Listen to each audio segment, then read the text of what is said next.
Todd Lebo allegedly will be with us in the 3 o'clock hour. I haven't seen that guy at work in like 2 weeks. So I say allegedly because I don't even know that the man works here anymore. But supposedly he'll be along in the 3 o'clock hour to play the feud. Your chance to win some wonderful Nick and Jakes. Can't think of anything better than winning some Nick and Jakes. No. All you got to do is play the feud. You get at least a $25 gift card for playing, and you can make it 40. Bump it 40. Now how much would you pay? If you win. So choose wisely. Should you be selected, you get to choose who to play with, and we'll play the feud. We're going to be putting the feud to bed here in a little bit. Once football season gets going, we got so many things going on that we take a little break from the feud. So one of your final chances, if not the final. Now we probably got a couple more. Yeah, a couple more till maybe the week before the first game or maybe the week after the first game. I can't remember when it is. We'll have to see what the schedule, how it lines up. But just know that that's what's coming, and it's coming soon. So one of your final times to play the feud. We'll get some Lebo sounds brought to you by our friends at Family Leisure. K10 in Ridgeview, one of my favorite spots. I can't say enough. How could it not be? It's like a great big, I don't know what I was going to say adult. So I use the term adult, and then I was going to use the term toy store. Yeah. But that has different connotations depending upon what highway you're traveling along. Because what is the adult modifying? In your case, the adult is modifying store. Yes. In the other case, it's modifying toys. Is that what it is? Okay. Very important. Very important distinction. Yes. Where you put that? It's why I'm sure Dennis and the crew thought this through, and why they said it's where family and fun comes together. Right. Much better way. Yes. But than what stupid just almost back-assed into. But you can say it's a toy store for adults, and that's fine. That even I feel icky. Maybe a little.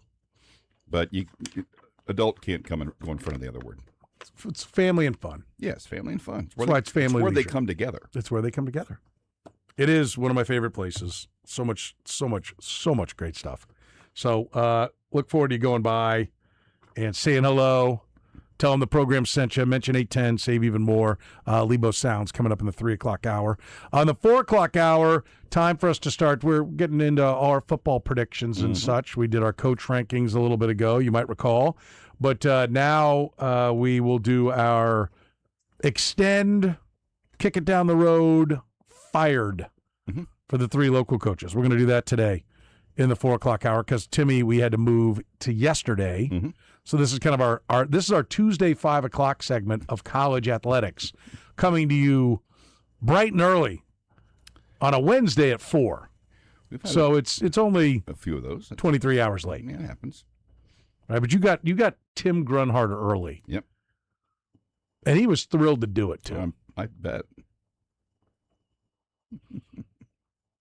Can I just tell you that somehow the NFL has screwed up NFL Jesus? Have you tried to get on NFL Jesus? I finally figured it out. You have to go back through you have to go through the NFL Plus type of thing. All you have to do is, if you have a specific type of account, you can get into it. But it took me 4 days to get it right. I'm still trying. Yeah. Multiple windows have opened. Okay. Yeah, it sucks. Can I just get, or do I have to, I've been taking out an authenticator off my phone and a code, and yes, I can skip that at some point? No, yes, but you'll have to eventually, there's a QR code that pops up, and then it sends you through.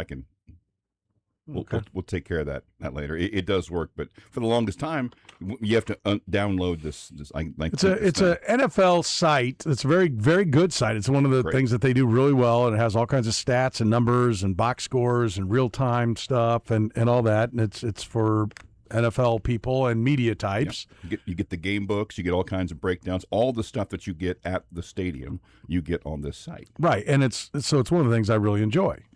And it's very helpful to do the show. But right now, I have a second black screen. It took the entire weekend. I finally figured it out. Was it yesterday? Yeah, early yesterday. Okay. Because this thing, enter this code, and you go to the NFL or the Google Apple, or what would they call that? Something with an A.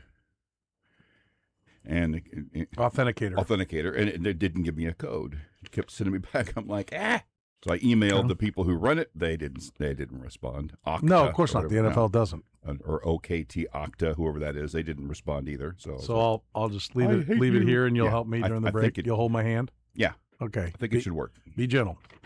I will. It's my first time. It is the program here on Sports Radio 810 WHB. I just keep saying that to like change when I think we've gone astray. Why not? The 5 o'clock hour, Wyatt Thompson will be with us. Nice. You know, I have dined with Wyatt Thompson. Yes. And I have not. he's a decent fellow. Yeah, absolutely. But had a great time because his wife was there as well. And she laughs at my jokes. So I am a huge fan of Mrs. Thompson. Yes. Pretty big fan of Wyatt, but a huge fan of Mrs. Thompson. She could not have been a more lovely person. And it was a lot of fun. At Brian Haney's wedding, Wyatt Thompson was on enemy turf. That's right. How about that? I will tell you that, I don't know if I said this after Brian's wedding, which was a great wedding, by the way. Congrats again to the new lovely couple. But Baby J, and what's the full Jayhawk called, Kyle? Is that just J and Baby J? Or is Big it J? Big J? Yeah. Big J and Baby J? Big J and Baby J were there. And so many people were taking photos. And I tried to get Wyatt Thompson to take a photo with both Baby J and Big J. And he wisely declined. I have a photo of me with Baby J. We may have a picture. That's you're not the voice of the Tigers. No, but he didn't know who I was, but it's kind of fun. Yeah. My friends. Wyatt Thompson cannot be photographed with Baby J. So we'll talk about that. I'll bring that up. I'll work that into the Final Four. Still got a couple of Final Fours I got to add into it. Oh. Did you leave him hanging? Yes. Then I gave him high five. He was good with it. I got what? Gave him the look, and he's like, "Okay, cool." Yeah. It was at a friend's son's graduation there in Allen Fieldhouse. Okay. Up at camp today, we had the coordinators and assistant general managers available today after practice. We're going to hear from them coming up here in a little bit, but just give you some of my thoughts on what we saw at camp. If you want to grab a phone line, 913-3810810. Don't cost nothing. Go ahead and grab it right now, 913-3810810. Chiefs, we'll get to some Royals I want to talk about. I almost owed a sincere apology. But I'm going to tell you, I'm going to apologize anyway because I thought it. And if you go to confession, that's just as bad. Yeah. So you got to confess anyway. So I will confess to a wrongful thought that I had, that I was send button away from tweeting. And I will give props to said individual who sent right in your face, fat boy. So I will tell you about that with the Royals here in a little bit. Chiefs, Royals, Sporting, K-State, Missouri, KU, always a topic here on the program, 913-3810810. Grab a phone line if you are so inclined. I'll tell you, I at camp went in with the idea, you called this scientific. Yes. What I did today. I was very scientific. Yes. Curtis loves to point out why I did it. Yeah, I do, because Curtis loves to point out that what science does is when they think they've got something figured out, is then they try to poke holes in it. They try to blow it up. Yes. Like wait a minute, hang on. We think this is the case. Now let's look at it from every angle. Let's test it from every possible way and see if it holds up. They basically try to tear it down, and if it can't be torn down, then they know it's true. That's science. That's why there is competitive peer review in science. Right. Like, okay, I think this is factual. Everyone puts on the black hat, right, and says, okay, let me prove it's wrong. And if you can't prove it's wrong, it's a way to avoid wishful thinking. Yes. If in science, if you come up with a result that you like, you should immediately question it. There you go. And so the result that I liked is that Cyrus Allen's good. So I went to camp wanting to find fault with Cyrus Allen. A little bit of it is I will have a tendency, which I think serves me well usually in this job, I will have a tendency to want to swim upstream. You know, like everyone's going this way. Wait a minute, it can't be that easy. Let's find. Like everybody loves him some Cyrus Allen. And I do too. I like the pick. I likened him to Albert Wilson. I'm not going to come off that comp yet. I will also tell you that we have pointed out same height, weight, 40, like combine measurements, combine testing as, and now I'm drawing a blank on his name, the nut job that went from the Steelers eventually to the Bucks. Oh, Antonio Brown. Antonio Brown, yeah. I don't know why. I was just talking about this with Blair up at camp a couple hours ago. I don't know why I couldn't remember his name. Anyway, because I'm old, that's why. Antonio Brown. So, like, that's your dream? You want to dream a dream? Antonio Brown was a marvelous wide receiver, when his head was screwed on and he was in his physical prime. He was open on every play. An amazing ability to get find open space. Yeah. It's right. Yeah, and Antonio Brown was a 6th-round pick. We found somebody else we've talked about. Oh, Tyreek Hill was a 5th-round pick. But Antonio Brown's physical dimensions are very similar to Cyrus Allen's. Even his 40 time is virtually the exact same 40 time. So that's the dream. Steven, I heard, said he had talked to somebody. I can't remember who it was. I think he was talking to Jeff Chadia yesterday, and somebody had mentioned Cooper Kupp's name with him. And it was like that conversation listening to Jeff and Steven. I was actually listening to it yesterday in the 6 o'clock hour in the best of. And listening to that, I was like, okay, when I get up there tomorrow, I've got to – Steven's right. I mean, he was talking about all the big names that are being thrown around with the kid. And I'm like, he's absolutely right. I've got to go up there. I need to really watch 13, and I need to come back and be like, well, he doesn't do this. Yeah, this was pretty good, but he doesn't do that, and he doesn't do this, and this was an issue, and he had this drop. I went up there with the mission of bringing you back a nice – basket of mistakes and problems and shortcomings. And, the 40 time, he's not Tyreek Hill. Like, he is not Tyreek Hill. I want to be clear on that. Not to say that I'm not trying to put a cap that he can never be as good as Tyreek Hill. He won't be Tyreek Hill, and no one's ever been like Tyreek Hill. He is such a unique individual with his strength, how sturdily he was built, with maybe the best top-end speed of anybody, plus a great change of direction. He was just a marvelous, marvelous athlete and could play wide receiver at one of the highest of levels. Now, but he's just not that sturdy. He's not going to be that kind of guy. He's got to do it by creating separation. I went up there wanting to bring you a basket of... Okay. You were going to bring a big wet blanket in yes, there and throw it over Cyrus Allen. I packed it in the car. Here's the wet blanket. Here's the basket to carry it all in. Right? I packed it in the car and was ready to bring it down here and go, ta-da. Sorry. I can't help you. Yeah. I watched today. First of all, listen, part of this is Christian Fulton. I'm going to say it right now. If it works as a motivator, great, I'll take credit for it. But he blows. First play, I watched Christian Fulton try to cover Cyrus Allen. That's the first one I watch. Cyrus Allen is 25 yards downfield, works on an in, more of a post route. So he's not squaring it off. He's not going parallel to the line of scrimmage. He's going at a 45-degree angle to the line of scrimmage after he makes his break. And as he breaks at that 45-degree angle, and as the ball comes into the air, and as he catches it, there was close to, if not, 10 full blanking yards of separation between Cyrus Allen and Christian Fulton, who is a veteran, often injured, but he's out there practicing a full go, so I'm assuming he's not injured. A veteran that I think counts $13 million against cap this year and signed for 2 for $20 million. So he's not theoretically some punk.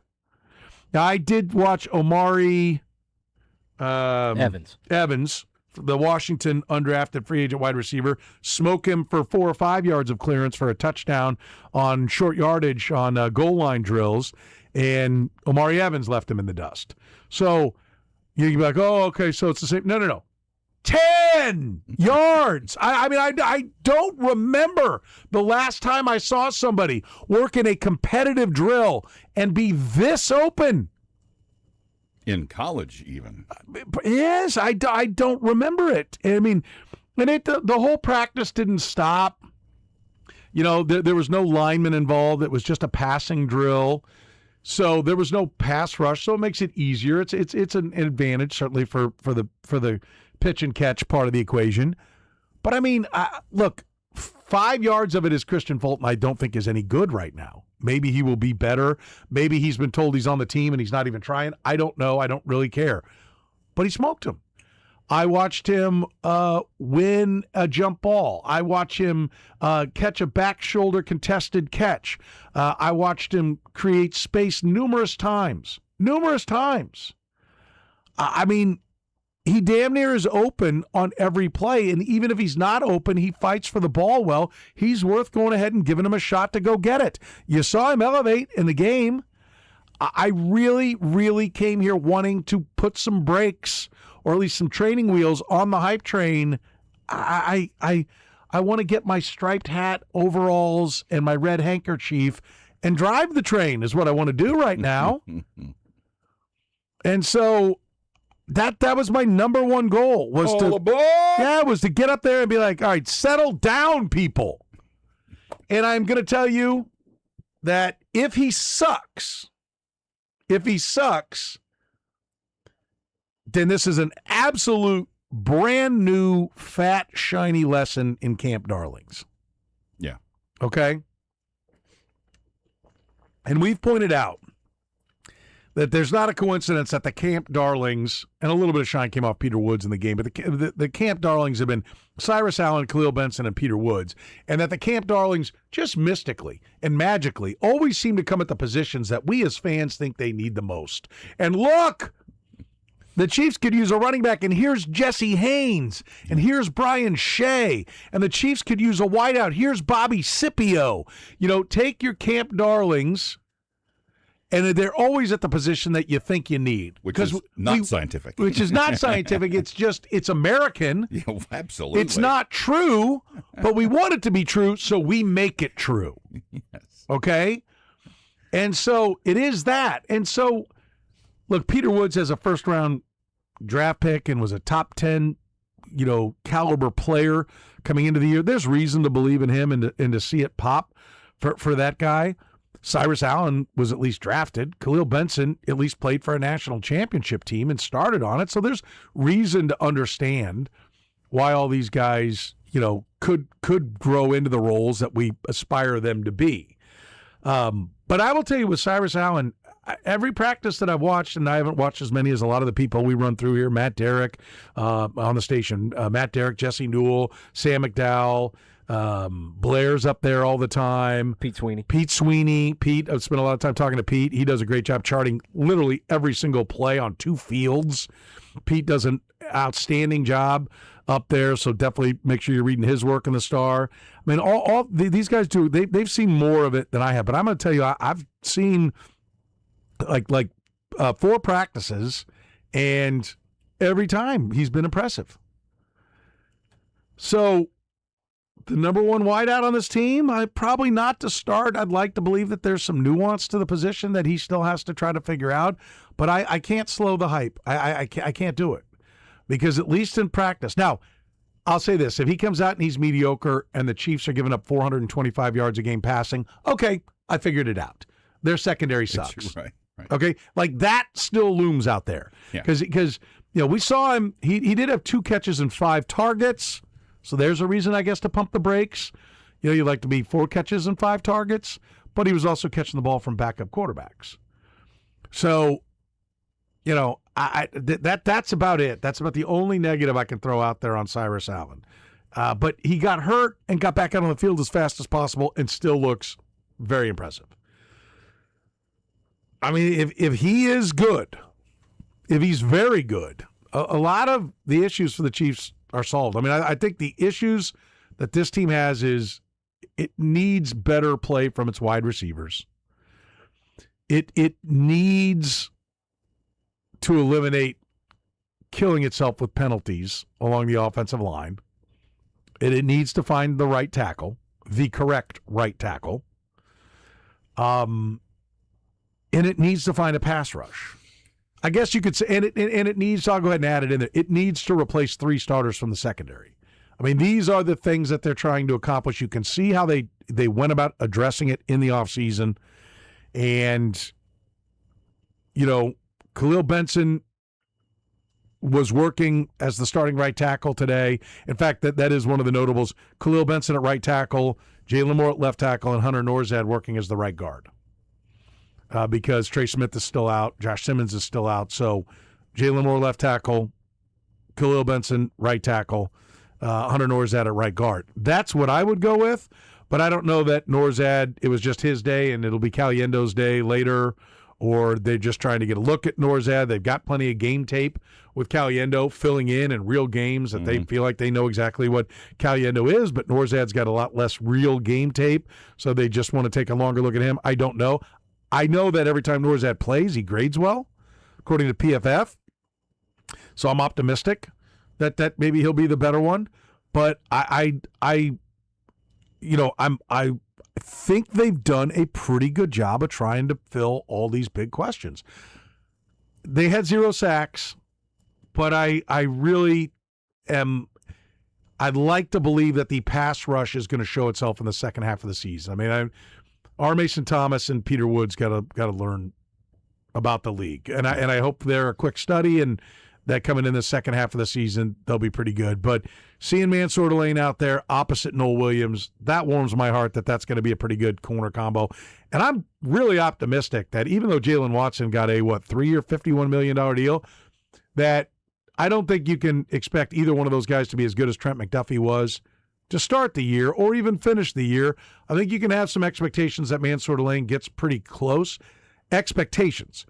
I think it's possible for him to be better by the end of the year because it's a position that is largely athleticism and technique, but like it's not like, oh, I got to know that this scheme or that scheme. I mean, it's D end and corner are a lot of just go get them, boys, as much as any position maybe on the field. And so that's a reason to think that, okay, R. Mason Thomas, if brought out as a situational pass rusher, can be effective. Yeah. Right? I think he needs more tools in the tool bag as far as some counter moves and stuff like that, but his raw speed's going to help. Khalil Benson, they're committed to him being a starter or being in the mix, the top 6.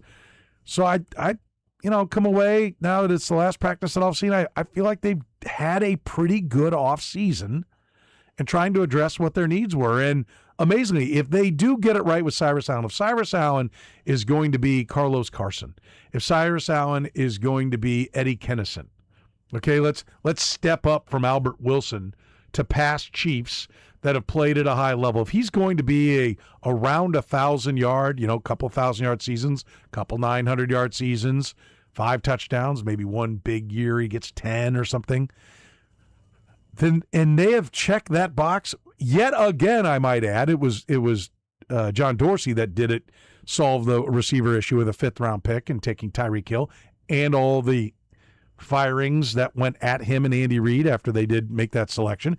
If they have yet again solved the wide receiver spot with a 5th-round pick, I mean, then it's a special draft. Yeah, no question. To be their first special draft since 22. You need some of those along the way. The 17 draft was a pretty special one because of Patrick Mahomes, but also getting Kareem Hunt. I know it was a short-lived tenure, but that was the talent. The talent was there. Yes. Evaluation-wise on the talent, that was a great pick. Yeah. So, listen, there's real reason to be optimistic if you're a Chiefs fan. Now, I'll say this: they're not deep. And Sam put it really well in our Red, Gold, and Bold yesterday. Sam McDowell. He's like, well, I can see this team winning a lot of games. He goes, I can also see them. He said, I also see them as a team that can't have a lot of injuries. And I do think that that's a pretty fair point, that they might be pretty thin. And even though I really like Mansour Lane and Noel Williams as prospects to be a really good corner tandem on down the road, maybe even as on down the road would be arriving week 1 against the Broncos.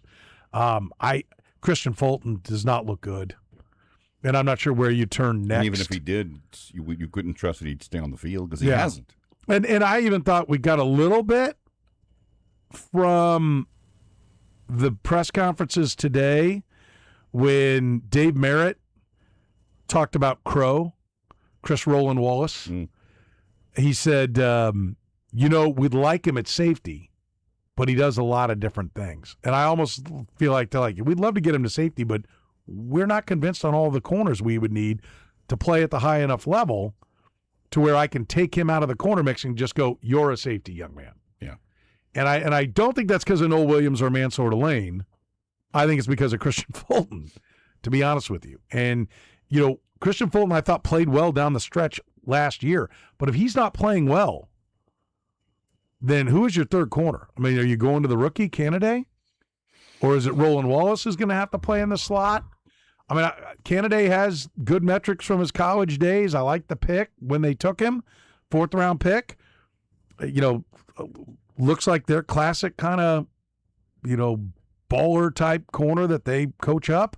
But I don't like the idea of him being the third corner right from the get-go. Mm-mm. Here it is. Sean Payton and Davis Webb have designed an offense. Bo Nix is theoretically healthy, and the Broncos receiving core is ready to come at you, along with a run game that's going to force us to commit 7-8 guys to stopping a really badass run game. And here you go, 4th-round rookie.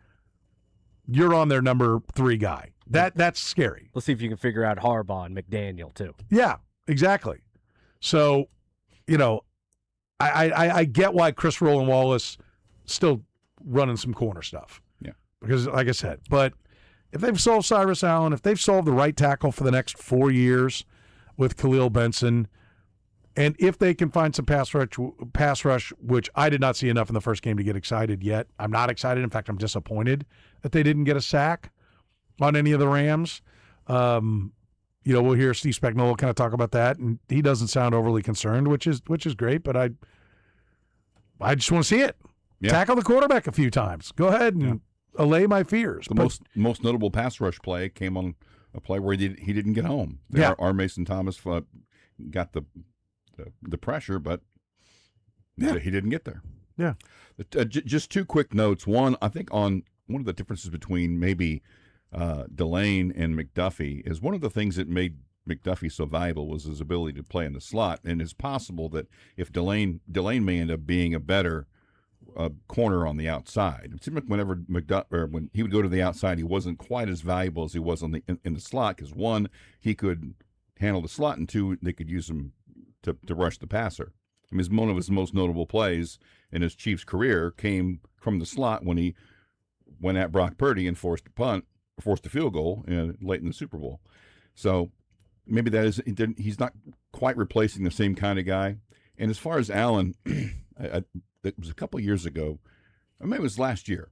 It's like every time they made a big pass play, it was because of Patrick Mahomes did something superhuman, and the term easy yards was knocked around. There were so many plays before where they used to get easy yards in the pass game, and every yard in the pass game seemed so hard to get last year.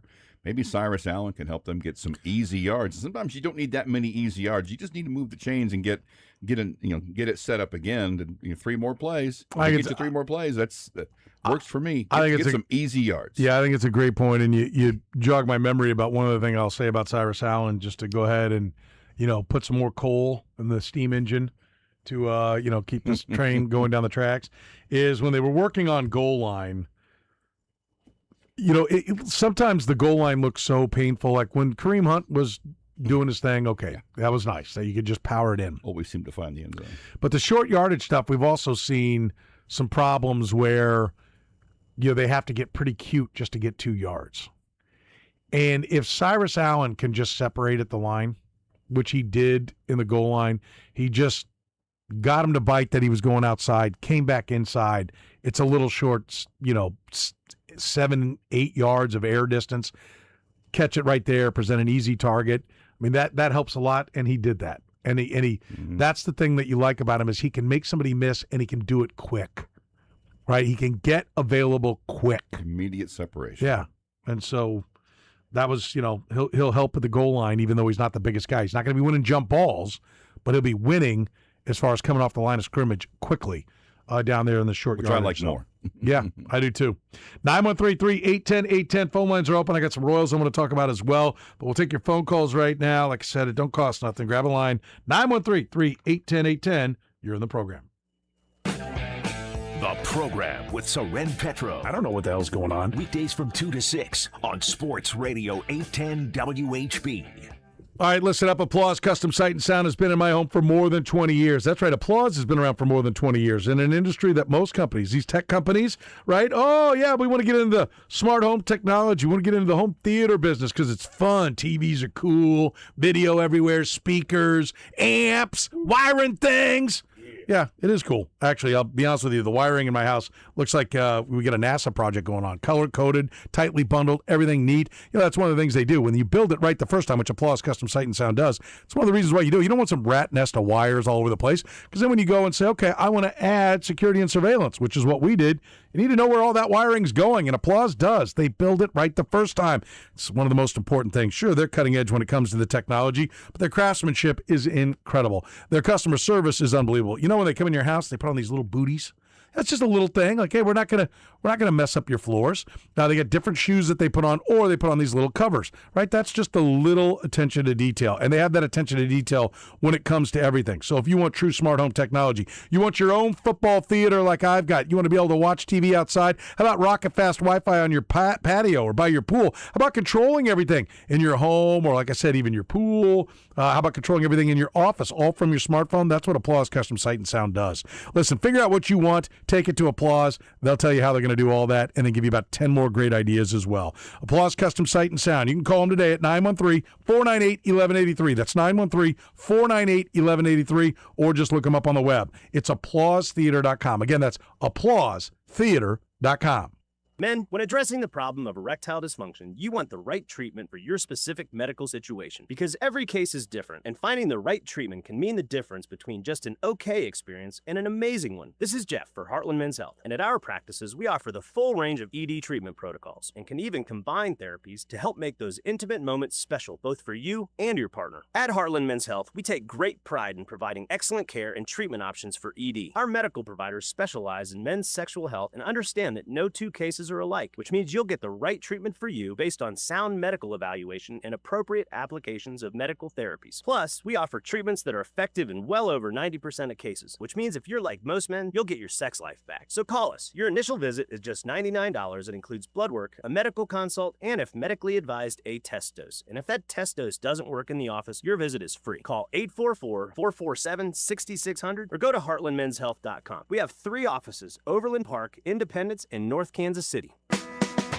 Hi, this is John with Pyramid Roofing. When it comes to protecting your home or business, experience and trust matter. For more than 30 years, Pyramid Roofing has protected Kansas City homes with top quality materials and expert craftsmanship built to withstand tough winters and the hottest summers. If you think your roof may have damage, let my team take a look and give you an honest assessment. Call 816-966-1101 or visit pyramidroofingkc.com. Pyramid Roofing, your home deserves the best. It's the summer sales event at Rob's Side Ford. Your chance to upgrade without the stress. Rob's Side joins me now. Rob, what's the offer? 0% financing, $0 down, and 0 payments for 90 days on nearly the entire.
You're listening to the program here on Sports Radio 810 WHB.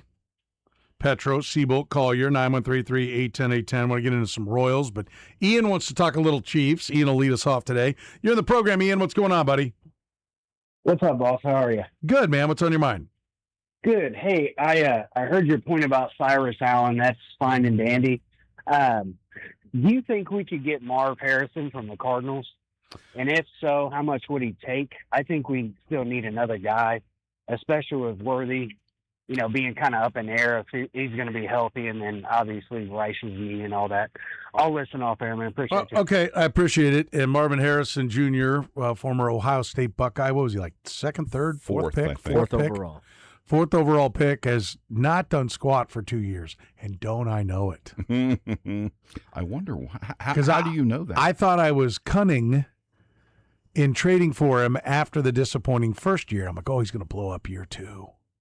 I'm going to go get him. That's the quarterback. And I'm hoping. It's just Jacoby Brissett will, feed him the ball, but he's just had a couple of glimpses here and there. I mean, he was fantastic at Ohio State. Yeah, ridiculous. That's against college players. And he was on a team that was loaded with talent. And we've talked about it. Ohio State suffers from the same thing. I mean, scouts suffer from the same thing in looking at Ohio State on tape as they do the old Nick Saban Alabama teams. Well, is he that great at getting open, or do they just have 4 NFL wideouts on that play, and he's getting the 4th best corner? They're good at they fill the NFL with wideouts everywhere you look. There's 2 or 3. They're filled. They've got NFL offensive linemen blocking for oftentimes an NFL quarterback with all NFL wideouts. Yeah. You go up against a normal college defense that has 2 draft picks, maybe over the course of, like, you got some young guys, maybe 4 draft picks over 4 years or 5 draft picks over 4 years, 3 more camp invitees and 3 guys that'll be selling insurance. That's a pretty good defensive unit, and they're still completely outclassed by what the Buckeyes are throwing at him. So he's worth a shot, but he's, pricey as the number 4th overall pick as far as rookies go, still cheap compared to what you'd get, have to pay on the free agent open market.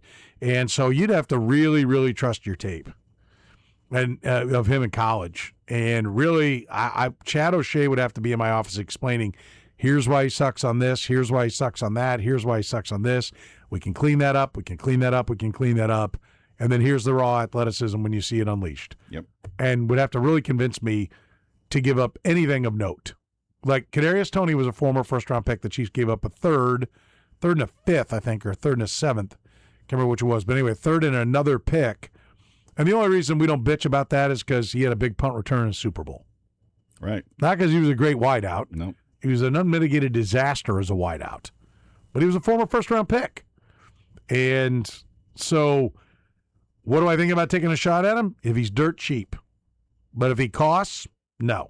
Just wait for him to get out into free agency and take your chance then. Let the market tell you how much he's worth, and if it's the market says he's worth less than what you feel like, then go ahead and sign him. But,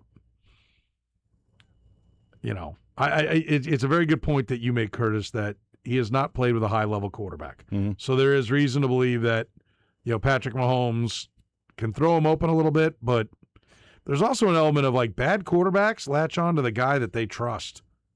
And they haven't, And they haven't latched on to him. I think he'd be a security blanket. Yeah. I mean, Justin Jefferson, Kirk Cousins wasn't a bad quarterback, so that's probably not a good comparison. But Kirk Cousins latched on to Justin Jefferson. And Justin Jefferson has not been the same player since Kirk Cousins left. But Kirk Cousins would feed that. Yeah. And there's none of that going on with Marvin Harrison Jr., so we'll see. 913-3810810, the phone number, 913-3810810. The Kansas City Royals snatched victory from the jaws of defeat last night. I owe an apology because I thought it, and I typed it with my thumbs on my phone, ready to tweet it out, that something to the effect of, if Daniel Lynch starts one more game for this team, and one of the reasons why I didn't get out there is I couldn't figure out what I was going to do. Well, I couldn't get a good poetic ending to the tweet. And so while I'm trying to figure it out, because I'm going to tell you last night, I was done with Daniel Lynch starting. I mean, sitting there by myself, I got kids in all different directions, and the wife had other stuff going on. So I'm just sitting there by myself in my kitchen, eating, my crappy meal. I don't even remember what it was that I had to make myself, and watching the game, and I'm boiling. I'm boiling. And I thumb it out. Daniel Lynch starts one more game for this team, and I couldn't figure out what I wanted to tag to it. And during the time, I'm trying to come up with something worthwhile, and I got something out there, and I was close to hitting send, but I'm like, nah, that's not that good. Let me back up on it. And so during that time, the A's, they aid. Okay, the Athletics athleticed. And they gave Daniel Lynch an out. The A's effed. Yes. They ran into an out by 10 feet at home with a pitcher on the mound who was making his third start, and for the third consecutive time was laboring to get anybody out, looked like a totally different guy from what he had been as a reliever. And those dumbasses go charging in to home, right? And just giving out away. Run to your out. Yeah. And so I had to say, okay, let me change this. And then they get a ground out, I think, over to Vinny. Steps on first. He's out of the inning. So I'm like, okay, let me put that tweet on hold. I'll do it next inning because that's not going to go any better. But let me right now be like, okay, the A's, one of only a few teams with a worse record than the Royals, are the only ones that don't pay attention to what Daniel Lynch has been doing as a starter and just giving out away by running into an out at home. Something to that effect is what I tweeted out. And then Daniel Lynch proceeded to need, I think it was 23 pitches to get through 3 more innings. So I apologize to Daniel Lynch because the player first and foremost. And then I apologize to Brian Sweeney. And then I apologize to J.J. Piccolo in his front office. And I apologize to Matt Cotrera, and I apologize to the Royals. With, by the way, the asterisk of, but if he goes back to sucking, I'll be back to this topic. Yeah. But they do all know what they're doing. They're all smart. They're doing it for a reason. We talk about it all the time here. No matter what it is, when you're like, I can't figure out why they made that move in baseball, or I can't figure out why they're starting that guy. Like Andy Reid's not a dope. Why didn't they go to this guy? Brett Veach isn't a dope. J.J. Piccolo's not a dope. Matt Cotrera's not a dope. Your first instinct, if you really care about the sport and you really want to pull more enjoyment from it, not just, be the loudmouth with a Modelo in front of you at the bar, letting everybody know that, look, I'm a big fan. I'm going to bitch about everything. If you actually want to try to glean something from the sport, when you have that thought, be like, okay, what would an intelligent reason for whatever is occurring be? Why would they do that? And a lot of times when it comes to bullpen stuff, you'll find that it's like, well, guys aren't available. Go look at, this guy's not available because he's pitched 4 out of the last 6 days and 2 in a row. Or you'll hear it in the post-game press conference. Somebody had a little bit of a shoulder, a little sore in the wrist or whatever, so we decided to sit him down. Are they hurt? Do you notice? Do you look in they're showing the dugout and there's somebody not there? Oh, it comes out afterwards they were on paternity leave or something. Whatever it might be, there's a thought to be had there. I still am very, very skeptical of Daniel Lynch being a starter. They did yank him after 45 pitches, after only facing 15 batters, which means he was just going to see the bottom of the order. The bottom of the order, albeit right, is what he was going to see, but the bottom of the order a second time, and they got him out of there, which to me does speak to their level of confidence that they have in him, that, okay, he's got to see 3 right-handed batters. Again, these 7, 8, 9 hitters. On the A's. And they're like, he's got to come out. And by the way, Mason Black came in and got 3 outs. Well, then he gave up some runs the next inning. But that inning, he got those 3 right-handed batters out. So there's one for Cotrera, who took Lynch out. But I will say this. If you are serious about the Daniel Lynch as a starter thing, well, let's let him go. I mean, are we really worried about getting this big win against the A's? Yeah, they've upped him the last 2 starts, but not much, about 5 pitches per start. I think it was 31, 36, and it was a 45. It was a little bit more last night, but they're not lengthening it that much. Yeah, just little bitty increments that he's going up. But he was pretty good again against the A's. But he was pretty good. He righted the ship after that, and maybe he'll turn a corner, and maybe Daniel Lynch is one of the real possibilities for the rotation. I don't know, but I know he pitched really well. I know he pitched really well after that. And so I thought it. I almost tweeted it. Could have sat here and been like, never doubted him for a second. No. I was quitting. I was done. I had had enough. I just couldn't come up with anything creative and how to say it. If you were a better writer, yes, you would have been. Yes, exactly. But there should be a lesson in that for people. Think a sec. Think for a second. Just wait. Even if the reason you're thinking is because you're dumb, which was mine. If you're wondering whether you should post something, maybe you should wait until you're sure. Too dumb to come up with something creative. Therefore, I was saved. But I throw myself at the mercy of the baseball gods. I thought it. If I could write, I'd have got it out there, and I'd have looked like a fool, okay? Because he really looked good the next 3 innings. 913-3-810-810, you're in the program.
Is this Hall & Oates?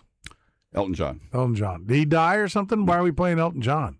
No, he's Okay. he's with us. Because yesterday it was all ZZ Top, right? Or was that Yeah. Monday Yes, That was yesterday. when the drummer for ZZ Top died? So I got to find out. Don't be playing Guns N' Roses now. Freak out St. John.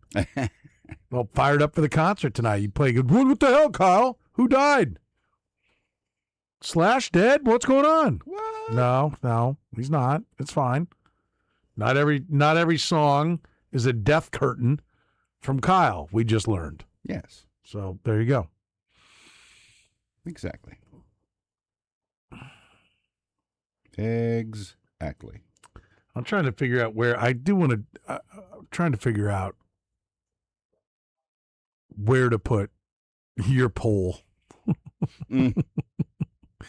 I'm not going to do it now. Let's give it more time. 913-3810810 plus Kevin wants to talk Chiefs. You're in the program, Kevin. What's going on, buddy? Well, I was telling your call screener that I don't know if the Chiefs are ever going to be able to get back to the way they were maybe 3, 4, 5 years ago. I mean, even before Patrick Mahomes was even hurt, they were in I think they were in last place. So people were saying, "Oh, if he wouldn't have never got hurt." No, they were almost in last place before he got hurt. So, what is your opinion of? Do you think? Another thing is, I don't think Patrick Mahomes. I think his what do you call that? His timing is just a little bit off as far as him throwing passes. I mean, I noticed that last year. His accuracy is off just a little bit. I would respond with that, Kevin. I'm going to let you go just because we're short on time. With it's not Pat. Okay, Pat's not the problem.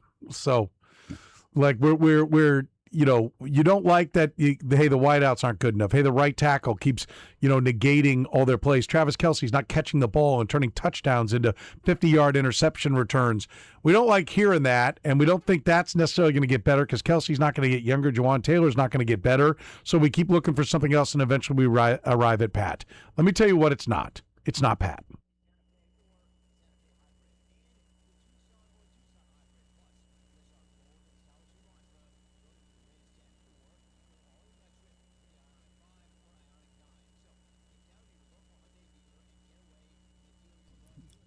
All right, how many players have had 5 seasons of 100 catches and 1,200 yards? Brought to you by Twin Peaks.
From IT to audiovisual to secure print, ImageNet Consulting keeps Kansas City business moving. Go to ImageNet.com for more.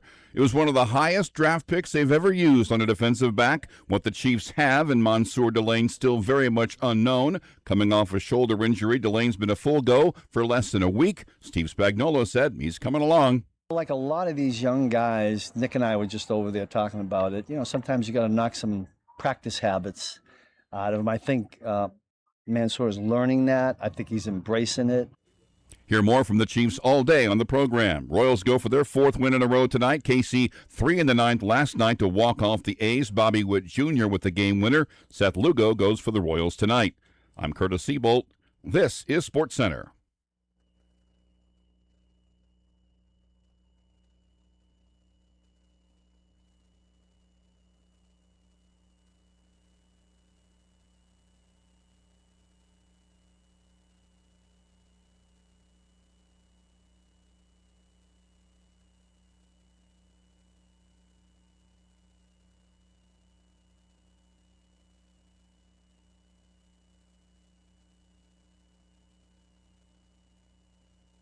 Lawnmowers are.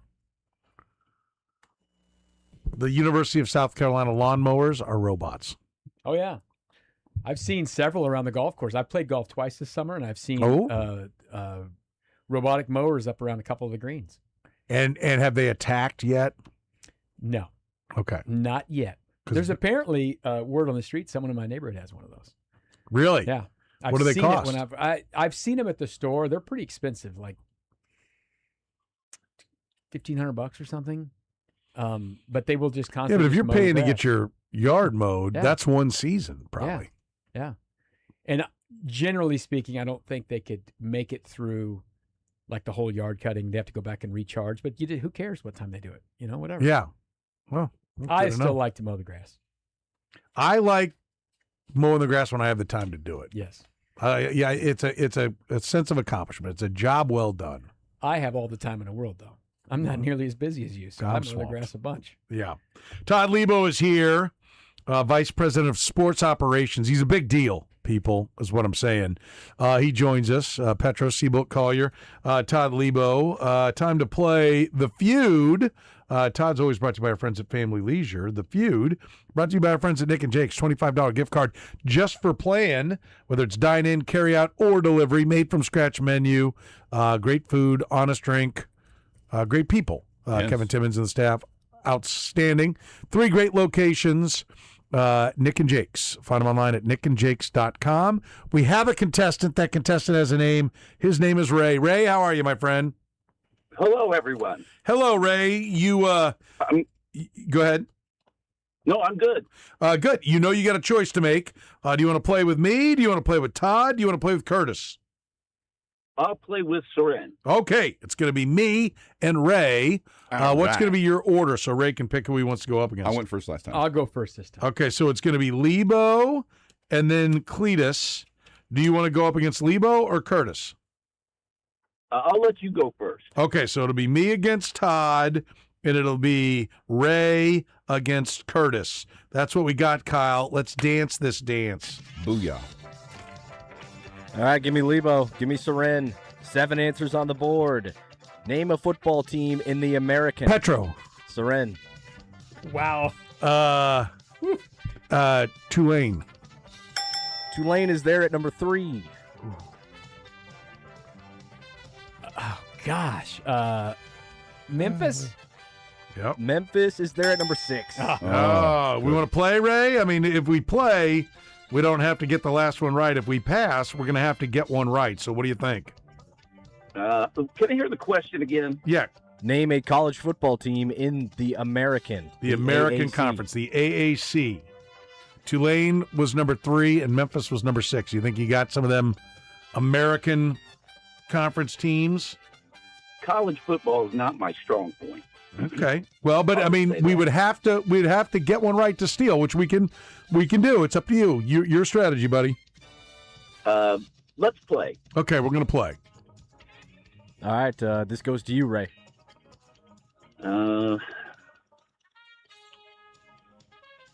Let's go Memphis. Memphis has already been said. Yeah. He did. I don't think he heard that. So give me because the music. You're killing him with the music. My fault. It's not your fault, Kyle.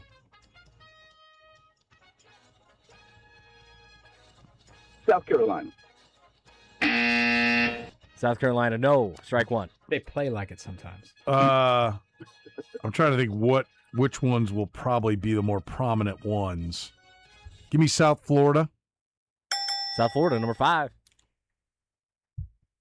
We're still not getting anywhere in the top on these. I know. What am I missing here? What is the? Okay. It's back over to you, Ray. Yes. No idea. Oh boy. Curtis doesn't know who's in the Big Big Ten, let It's alone. hard. Well, there's 85 teams in all of them now. The American probably has 20 teams. You should be able to get the Big Ten, the SEC, the ACC, and the You Big should. 12. If you do his job. I just wrote someone down who I know is now in the ACC. So The American's a little tricky. There's a couple teams in there whose football teams are the only sports in there. Oh, Yeah. I know. Give it a shot, buddy. Navy. There you go. Nice. Two. Nice. I'm going to go Tulsa. Tulsa. No, I'm sorry. Not on the list. What? Buzz them. They're in there? They are, but not on the list. Oh, son of a. Okay. Back to you, Ray. Sorry on that. What the heck? Let's go Navy. You already did. You already did Navy. Okay, let's go Army. Army, number There you 1. go. Okay. Oh, they're number 1. Oh. So what do we have right now? We have 1, Army, 2, Navy, 3, Tulane, 5, South Florida, 6, Memphis. Looking for 4 and 7. East Carolina. East Carolina. Oh. Buzzer's not working. There we go. I was East like- Carolina, number 7. Okay. Just looking for number 4. Oh, boy. I mean, I think I've written down like 4 teams that are in it, but I have one that hasn't been said yet, so we'll see. You don't even know. he does too. He's writing things I down. have one. Yeah, he's writing down Clemson. No. Are they not in it? Back to you, Ray. Yeah, I'm trying here. Okay. No worries.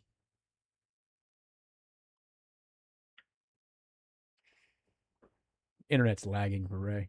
The problem is like it's the crossover with the Sun Belt, I think, is what makes it hard. And the Southland still exists? I don't know. Virginia.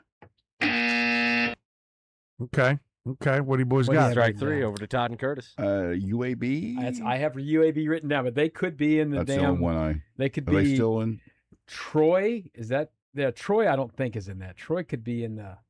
Yeah. It's the Southland or Big South? What do they call it now? Petro, would you call it just now? I'm not giving you. I got nothing to say. Southern Miss. Where's Brett Favre's school? I worry about the South at La Tech. Yeah, true. I'm trying to think who was in like the championship game of this recently. I think La Tech is in the American. UAB could be as well. UAB's been around for a while. It's the only one that I know that I feel good about. If Curtis feels good, I feel good. We're going to take our buzzer with the UAB Blazers. Did not get it. That's going to be 90 points over to Ray right. and Seren. The one you missed, North Texas. Oh, North Texas. North yeah. Mean Texas, Green. the Mean Green. Mean Green. They were in their title game recently, I think. Because their coach is the Oklahoma State guy now. Yes. He got the job. And Yes. took the players. Yes, he left. Yeah. He left. I was going to look what the rest of the list was here, but ESPN apparently gave Pat McAfee all the money that was going to go to their website working. Let's see here. You like that one? Let's see. Charlotte, Okay. Florida Atlantic has moved over from the Sun Belt. Rice. I was trying to think of another Texas school. Temple is now in there. Tulsa is in it. And UTSA, UAB's University of in Texas it. San Antonio. Yeah, they We are. were right. We just didn't Yeah. get it. We just Yeah, didn't so get it. Tulsa's in there. Close. There, and so Yeah. that's the squad. Okay.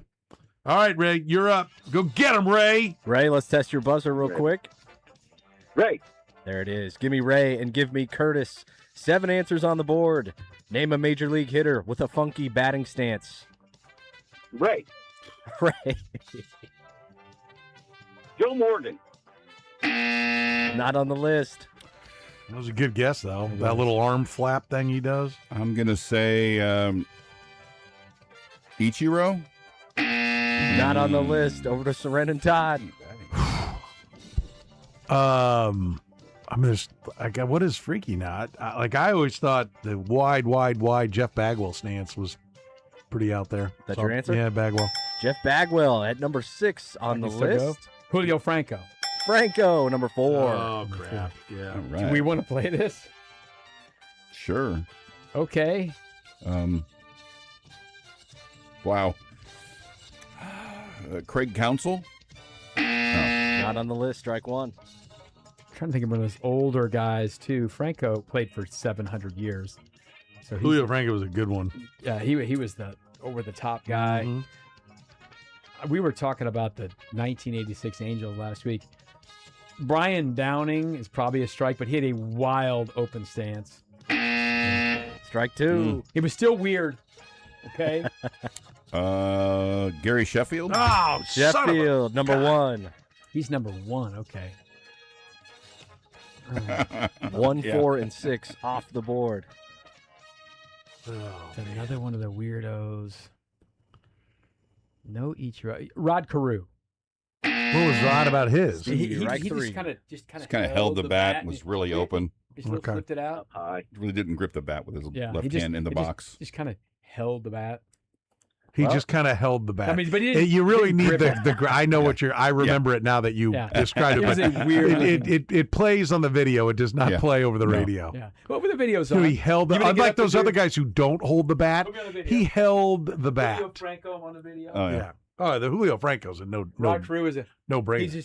He just sat there with the bat. I don't know why I didn't start with Franco. Yeah, it doesn't matter. You got a chance to steal. So. Over to Soren and Ray. What you guys got? Oh, yeah, that's 3. Oh, that's 3. That was 3. 3 Oh. strikes on the batting stances. Well, I was thinking. I don't remember what Ruben Sierra's was. I think he had some kind of toe tap or something. I remember there being something funky, but the one that I like more is Eric the Red. Eric Davis pretty much just had this closed stance, stood straight up with the bat kind of right in front of him, and he would cock it with the pitch, or load with the pitch. He just like this. Yeah, I mean, I remember Eric Davis All wrists. being kind of unique, and that's all that's coming to mind right now. How about George Brett? He had that kind of bent over kind of stance. I don't think anybody in this town is going to call Brett's. How did you describe it? What was the question? Funky. Funky. I don't think anybody would call, even if it was, I just don't think they'd call G. Brett funky. But it's your call. How about Willie Stargell? Ooh, what did I don't remember Pops's. He was kind of a. He did. He would do like an odd kind of a. Did he have a twirl each Yeah, he did time? a little flip of the bat. Yeah. Well, didn't forward Howard back. Johnson, didn't Hojo have a twirl? Like who was it? Didn't Hojo he? switch hit too? Was he Yeah, switch but hit? was he the one who had the one that they would point at the pitcher with the bat until he'd start into the windup, and then yeah. they'd bring it around and That bring it was up. Jose, but Don't help now, Curtis. No. You're not on their team. he loves batting stances. I do. almost duped him into Just get about out- got him. Tony Batista. Where were you going with that? Jose Batista? Where were you going with that? Tony. know. Who was the guy that Mac fought when he was with the Red Sox? Punched him out. Oh gosh. Was a Tiger and an A. I'm not saying anything really names good out on loud. base I'm not guy. saying Utility anything played names all out over the loud. place. Oh Not God. doing it. I don't know. I do remember Howard Johnson had something. I don't know if he's a big enough name. Eric Davis is the one that popped at me. That would be my suggestion. But I am not married to anything, Ray. I'm not either. Where you want to go? Let's go. Oh boy, I'm gonna stick with Willie Stargell. Okay, Pops. Yeah, we got one. Not on the list. That's only going to be 50. Oh, Yeah, that's Over okay. to That's all you deserve. Lebo 7 more Curtis. wins. We're right there. The ones you missed. Number 2, Kevin Youkilis, the Greek god of Useless, walks. Yes. Number 3, Oh, Tony yeah. Batista. Tony Batista, you son of a. Number 5, Mike Aviles. Mike Aviles. Mike Aviles. What did he do? He didn't stride really. He had a wide kind of weird. Had stance. had that holding the bat He up was high. swinging the bat way up high. Yeah. Yeah. I always tried to imitate it as a kid, and it was It horrible. did not work well. It was not a good idea. idea. And number He 7. made the majors. Number 7, Chuck Knobloch. Knoblauch. What did he do? I remember Milt May would just hold the bat straight over his head. And just bring If it Mickey down. Teldon would just hold the Hold bat, it like stand back there like he was a parallel. softball player or something. Knobloch, I think, had little happy feet. Maybe did he kind of tippy toe? No, around a Hal little bit? Morris had happy feet. I mean, I'm surprised he wasn't on there. Hal Morris Albert danced Bell had around. it. You know what he Bond did? He unique. just stung the ball. Hal Morris. When he exit Velos, I would love to see the exit Velos. 30. 82, Defied physics that it was airborne. bat 300, drive in 7. Softest 300 you've ever. He made Luis Arise look like a power hitter. All right, give me Lebo and give me Soren. Moving on to 7 answers on the board. Name an NFL player who was selected in the MLB draft. Soren? An NFL player. I'm gonna go Bo Jackson. Number 1. Okay. Do we want to? Do we want to play? I think we want to play, don't we? Yeah, I think we want to play this one. Okay. Take your time here. Let me try to build a bank here. I got one name down. I think you're going to take it. Looking for NFL players. NFL players. Selected in the MLB draft. Selected in the MLB draft. I got Brett Favre. Okay. Brett Favre, not on the list. Well, I'm going to get Deion Sanders off the board. Deion, number 2. Okay.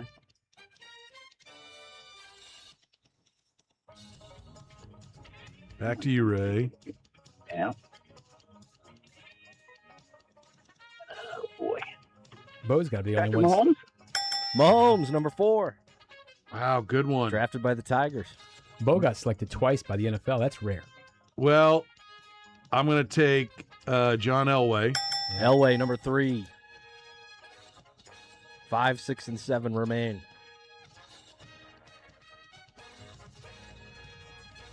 I can't think of his name. He was quarterback for the Seahawks.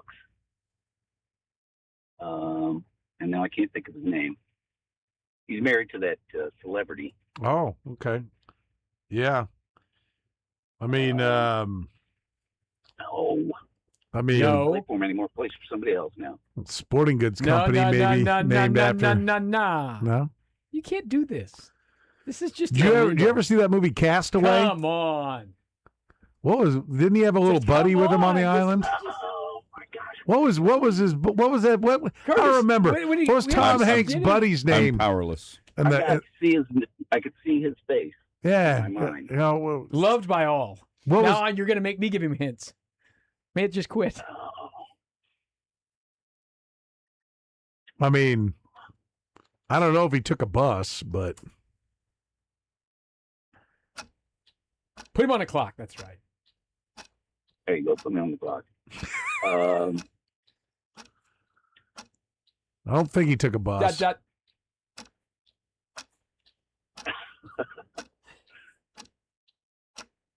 Am I drawing blanks? Did he go up against Wilt Chamberlain? You are really just too much meta. There it is. Ray, what you got? I got it. You got it? I don't. The buzz, Okay. the buzz. All right. is a Well, just because strike. we've danced that all one over that strike or one, two? That's 1. that's one. Okay. I'm going to go Russell Wilson. Russell That's Wilson, what I was- number That- 5. Think The of- Wilson was Tom Hanks. That was the volleyball. Was Wilson? Yeah. You Yeah. know, Bill Bill Russell Russell. went up Those against were Wilt great Chamberlain. They were clues, great Petro. clues. You were cheating at an Russ Wilson incredible bus. He rate. didn't take a bus. You know. So now the good news is, Ray, we're right back to you.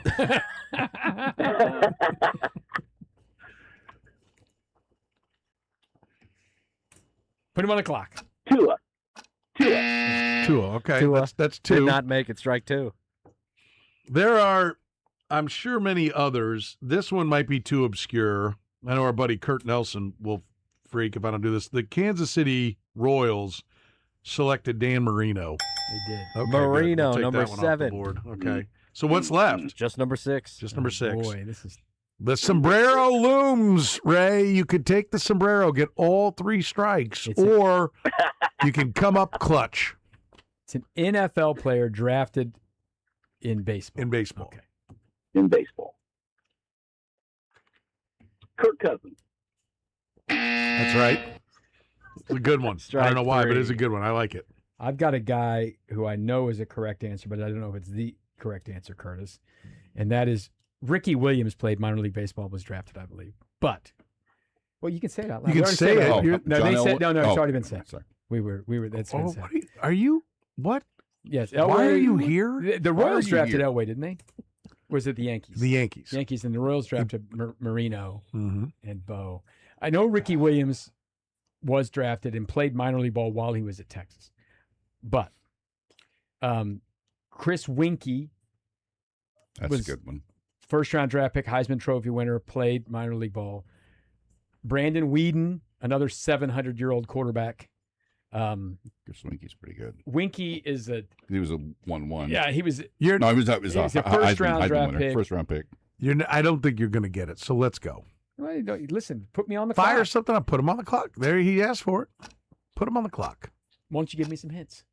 Smart I don't guy. know what the answer is. I know Winkie and Whedon both did it. Oh, let's just go with Winkie. He won the damn Chris Heisman Trophy. What about Brian Jordan? No. No. Who? The one you missed, Kyler Murray. Ever heard of him? Tyler Murray. Oh, that's so wonderful that it's an Oklahoma Sooner. Top 10 pick, Lee. Oh, my He was a top 10 God. pick. He won a Ew. Heisman, didn't he? So did Winkie. He's still playing, isn't he? And they both. Oh, my God, that's awful. And they both lost in their big game, their final college game. What did we get, 111 for that? 95. 95. Holy cow. Kyler.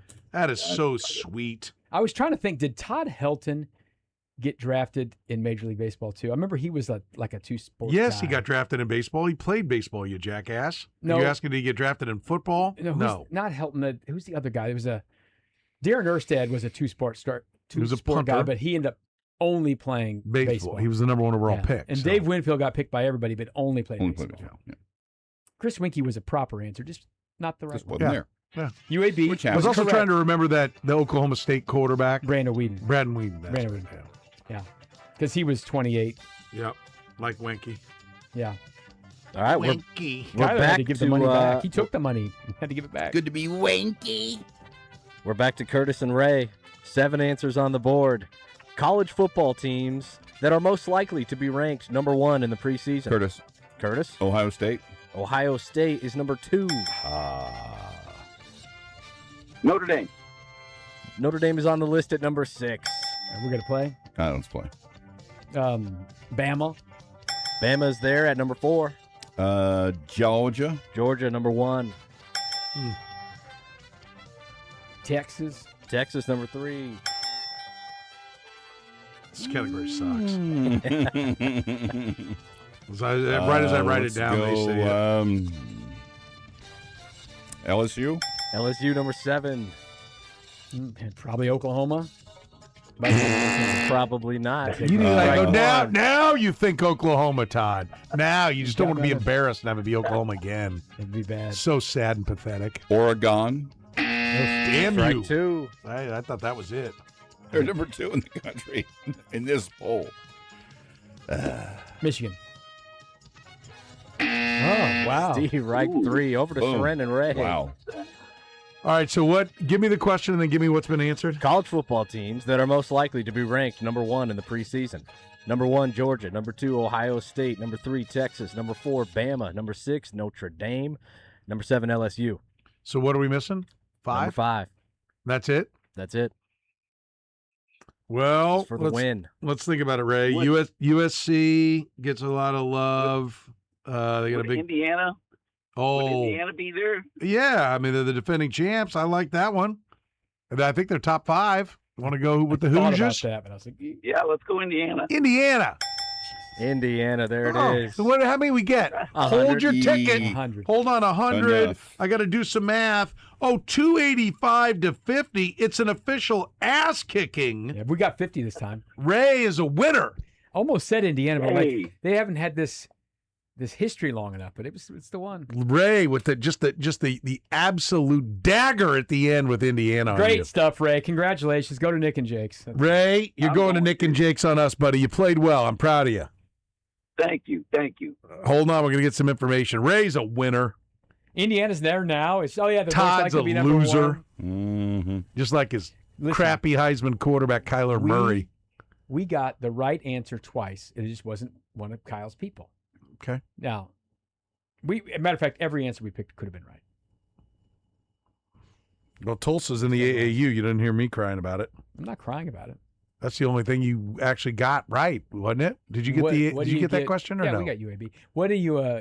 No, what UAB did not win. No, they didn't, but they're You- in the league. Yeah, but so. How do you pronounce Tulsa backwards? Don't do that. Oh, okay. We'll go to break.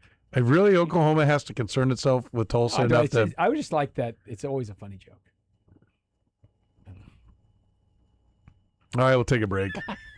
Brought to my family leisure. So proud. Yeah, Family Leisure's thrilled to bring you Todd Lebo's potty brain. Yeah, Family Leisure. K10 at Ridgeview. It's where family and fun come together. Dennis, DJ, they do a great job. Locally owned and operated, family owned and operated for more than 25 years. Pool tables, poker tables. How about some theater seating? Getting ready for that football watch parties every week with your, big football weekend? Then get to Family Leisure. They're at K10 and Ridgeview. Everything you need where family and fun comes together. Plus, they're blowing out all the pools, spas, hot tubs. Take advantage of it. Family Leisure online at familyleisure.com.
Yes, indeed. Todd Lebo proudly brought to you by our friends at Family Leisure. They're at K10 and Ridgeview. Online at familyleisure.com. Big sale going on right now.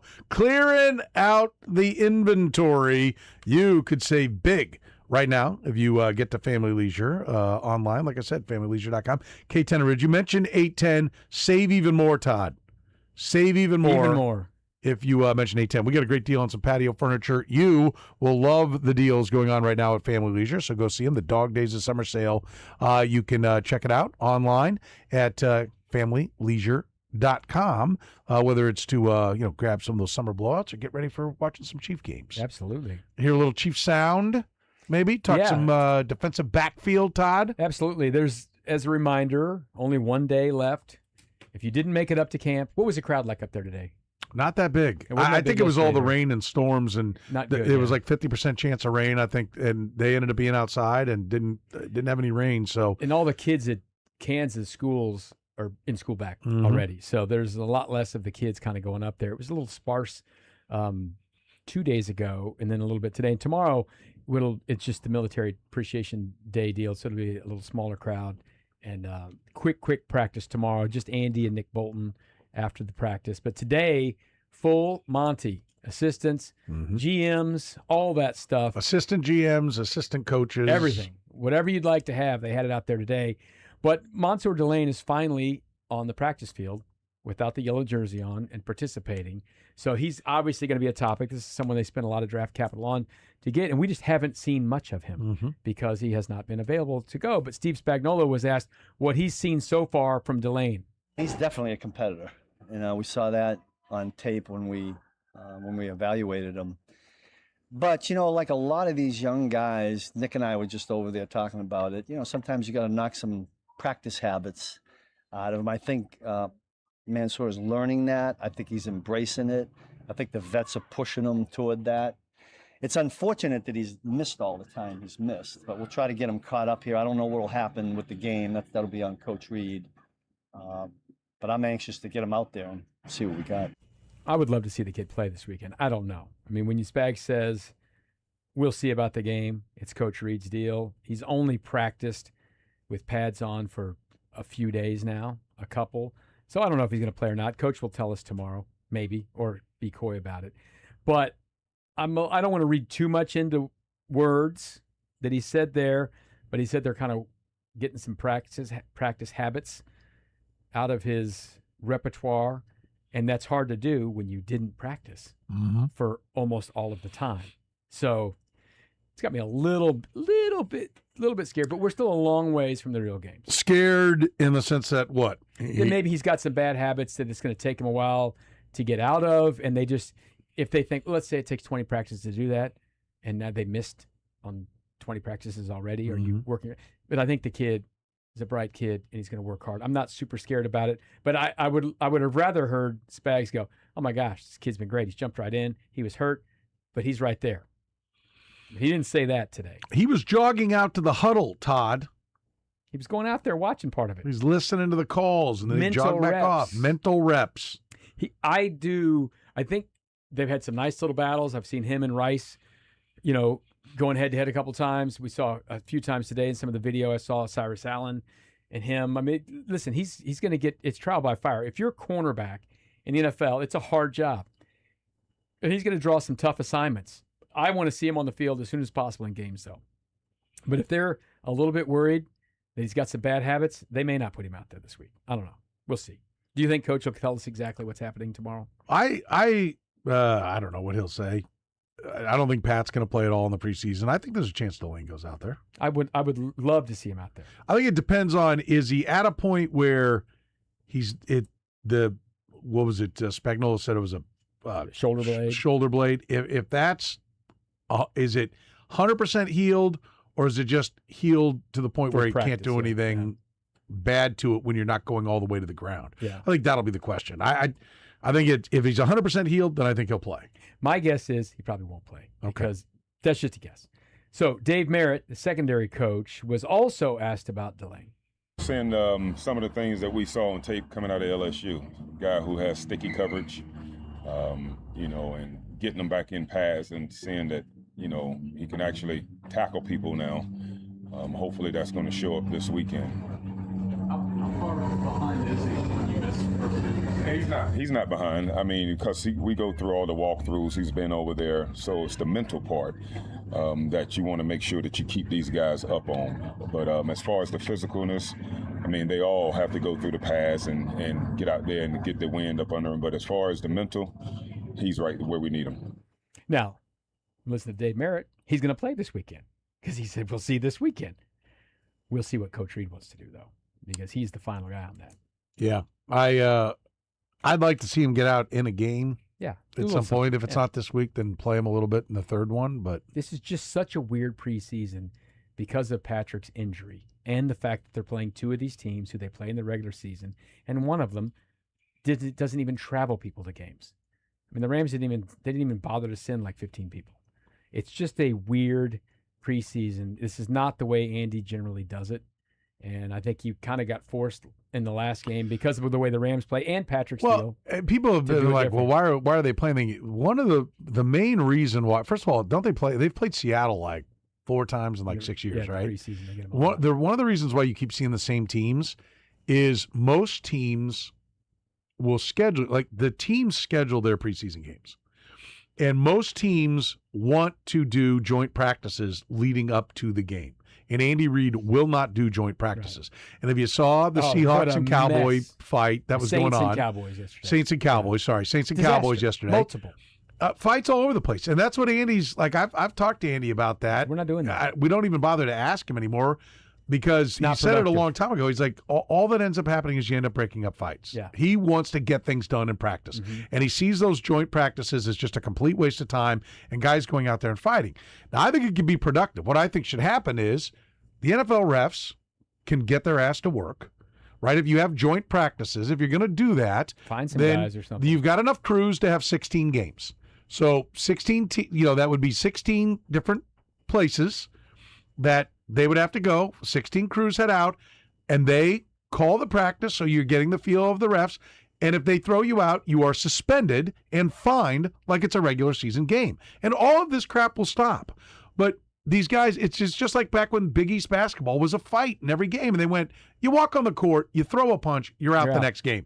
And it was fixed overnight. Yeah. That's all this needs if you want to do that. But Andy Reid is right. So most teams want that. So most teams are off the board. Like somebody explained it to me. I think there are literally like only 9 teams that are options for the Chiefs to play in the preseason because they will not do inter-squad scrimmages. Yeah, they won't do it. Yeah. So that's why you're seeing all the same teams all the time. That thing was embarrassing yesterday between the Saints and Cowboys. Absolute embarrassment. 5-6 fights in the thing, helmets off, thrown them to the ground. It's just not worth the time. I know because you and I probably would have done that when we were 20 something years old. Like Kyle probably would run out there and would punch somebody or throw them around. Every weekend I'm fighting dudes in exactly. beer league softball. See, there the beer league softball. Yep, all the brawls that happen in that. Exactly. Bowling. Throwing pins. Yep. His D&D club Chess that he's club. a big part of. Yeah. I'll hit you with this 20-sided die. That's right. Right between the eyes. Right between the eyes. That's what young men think they need to do, but it is a titanic waste of your time. Total waste. But one more here from Merritt about Delane. Asked about him kind of getting the work done when he couldn't go. The jogging in and out with him is really just showing, one is getting him in shape. 2, it is keeping them up on what the call is and not just standing on the sideline and hearing it from us. And so that's the first time I've done that with any player. And so hopefully we'll keep any other player that may be in that same position do the same thing. It has been interesting to be up there and watch. They've got a couple of 3 different levels of injury. You got the guys who are hurt, who aren't doing anything, and they're over on the side doing whatever they're told to do over there. Sometimes pulling a little sled in that tent, doing whatever. And you got the walk and stretch, touch your toe, take another step and touch your toe. And you got guys who are hurt who just aren't out there at all, those guys. And then you got Mansour Delane, who was hurt, not participating, but he was never over in the injury tent. They had him kind of like he was doing something. And then you had L'Jarius Sneed most days. There was like veteran injured, sweats on, never in the injury tent, hanging out on the practice field, but not going in and out. It's generally it was like you were 2 things, and now there was about 4 or 5 things that you could be injured. You just heard Dave Merritt said, we've never done it like this before. But they had a guy in an interesting spot who was a rookie, who they really wanted to get to learn some things, and he just wasn't hurt enough to be hurt, but he couldn't do some of the things. I hope it works out with him. He's a very important part of this team.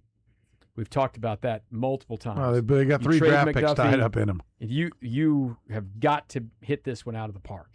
And, when Trent McDuffie got hurt his very first game and missed several games that year and turned out to be a really star player who they ended up able to trade and make this thing happen. This guy's got to be good. And it kind of stunk that he was hurt, but I think it looks like he will be ready to go week 1 and play, and he's going to have to be good from the start. Yeah. And, if he's not, they've got issues, because I'm going to tell you, Christian Fulton's not good. All right, he's hurt all the time. Right too. now, he's not looking good. Yeah.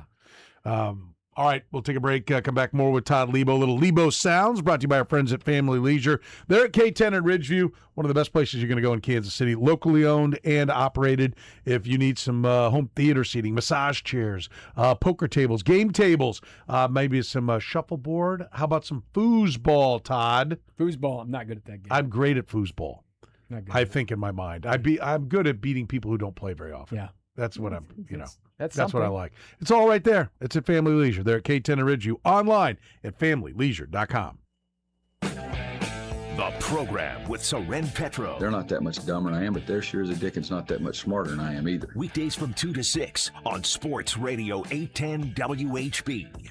Listen, Gary Joslin and his great team have been putting smiles on people's faces with beautiful gifts of jewelry for 47-plus years. Listen, gifts aren't always measured by their price. That's why Joslin's Jewelry has many, many options at different price points. So if you're Daddy Warbucks, great. They got some beautiful jewelry that, big old diamond, you go get it. But if you need something that's a little bit smaller, a little bit more your budget, Joslin's Jewelry can help you out there. They've got a great staff that'll be happy to help you out, point you in the right direction wherever your budget might be and whatever it is you're looking to buy.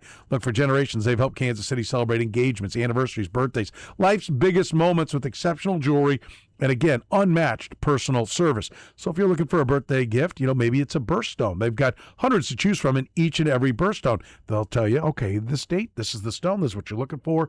How about pearl necklace? How about a diamond, diamond stud earrings? Whatever it might be, they've got it. They're there for you. If you're looking for that perfect diamond, a luxury timepiece, piece custom design, that's right, custom jewelry that nobody else will have, you find it at Joslin's Jewelry. Where do you find Joslin's, you might ask? Well, I'm glad you asked. 95th and Antioch, southeast corner. It's about a mile north of 435. So no matter where you are in the metro, it's worth taking the time to get to Joslin's Jewelry. And they're right off the highway. So go see them at the southeast corner of 95th and Antioch. Find them online at joslinsjewelry.com. Listen, you're going to get the best jewelry with the best customer service at Joslin's Jewelry. Locally owned and operated for almost 50 years. Paid for client portrayal and endorsement. Choice of a lawyer is an important decision and should not be based solely upon advertisements. After my car wreck, there was a lot I didn't know. I do know. If you've been hurt in a car wreck, call me. I've got this. Mike's got this. 816-888-7500. Mike's got this. An ounce of prevention is worth a pound of cure. It's true. WeatherTech Renovations provides comprehensive and flexible preventative maintenance programs for your commercial roof system that can reduce annual roof expenditures by 30%, extend the roof system's life by 10 or more years, and reduce or eliminate costly interior damage. Each preventative maintenance program is custom designed.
O'Shea. All right, the Twin Peaks end of the hour answer. How many players have had at least 5 100-catch, 1,200-yard seasons?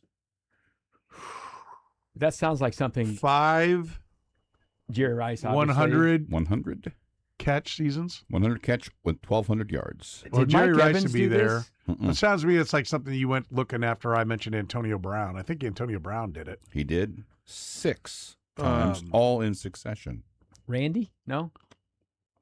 Randy What? Moss? Is it just Antonio Brown? There is one more. Not Jerry Rice? And not Jerry Marvin Harris? Brandon Marshall. Oh, Brandon really? Marshall. Wow. From Okay, 07 two. to 15, but Brown's 6 were in succession. Boy, whatever He happened to that literally man? averaged 100 yards a game for 6 straight He seasons. threw him the ball a lot. Listen, I think Albert Wilson would be a fine player if that's indeed what Cyrus Allen ends up being. But you go look at the combine measurements, workouts, Antonio Brown and him are like twins. Yeah. He looks really, really good. And, he got hurt for a little while, had that shin thing, but he looks like he's jumped right back on. He impresses me at practice. I thought he had a nice game the other day. Chad O'Shea, his new wide receiver coach, his only wide receiver I coach. don't know if you heard the open of the NFL. show. I said I went up there with the mission of finding the problems and yeah. why everyone needs to calm down about him. And all he did was get wide open every time. Every time. And he made a really nice one-handed catch today. I mean, he just makes catches. And Chad O'Shea was asked about how quickly he's gotten this attention. Cyrus has come in and he's taken the coaching, and he's done a great job of working extremely hard and trying to concentrate on the things that we've asked him to do. There's so much detail and small things that go into being successful as a receiver in this league, and he has certainly tried to do the things we're asking him to do. It's been good to get him out there. I believe time on task, he'll just continue to get better, and he certainly has done a lot of things positive because he's worked very hard. He is one of these guys who is like what college football is today, right? 3 colleges. He's 23. I mean, the Chiefs, they can't just draft 20-year-olds anymore because there just aren't many of them out there. He does not fit into, but he fits into exactly what they like in that 5th round, like an experienced guy or whatever. The guy played at 3 different schools. He's 23 years old, and he's a grown man, and he knows what he's doing now, and he seems very dedicated, which is what you have to have. Like I said, I assume he's not going to be Antonio Brown, right? That's Wow. not going to If be. they got one there, that'd be something, wouldn't it? Yeah, I mean, I assume that he's not going to play at that high a level. If he bounced from school to school to school, and the schools were the ones that he played for, and he never went by Ohio State or. He was at A&M, but he left there to go to Cincinnati. Yeah. But, I mean, so, like, if they hit on him and Delane and find Khalil Benson. It's one of those drafts that Yeah. sets you up for 5 years. Yep.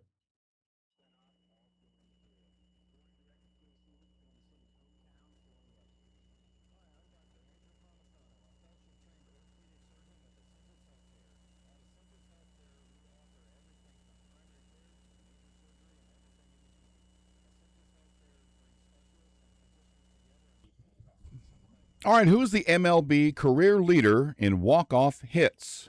Brought to you by La Feta Delicatessen.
Don't let your basement turn into a swimming pool. Connolly Plumbing Solutions has $200 off a main sump pump, $400 off a battery backup system. Stay dry, my friends.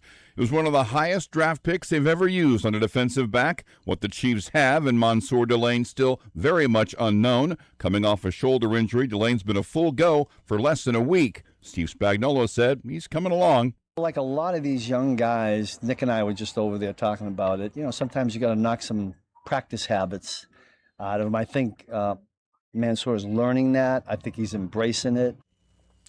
Royals go for their fourth win in a row tonight. KC with 3 in the ninth last night to walk off the A's. Bobby Witt Jr. with the game winner. Seth Lugo for the Royals tonight. I'm Curtis Siebold. This is SportsCenter.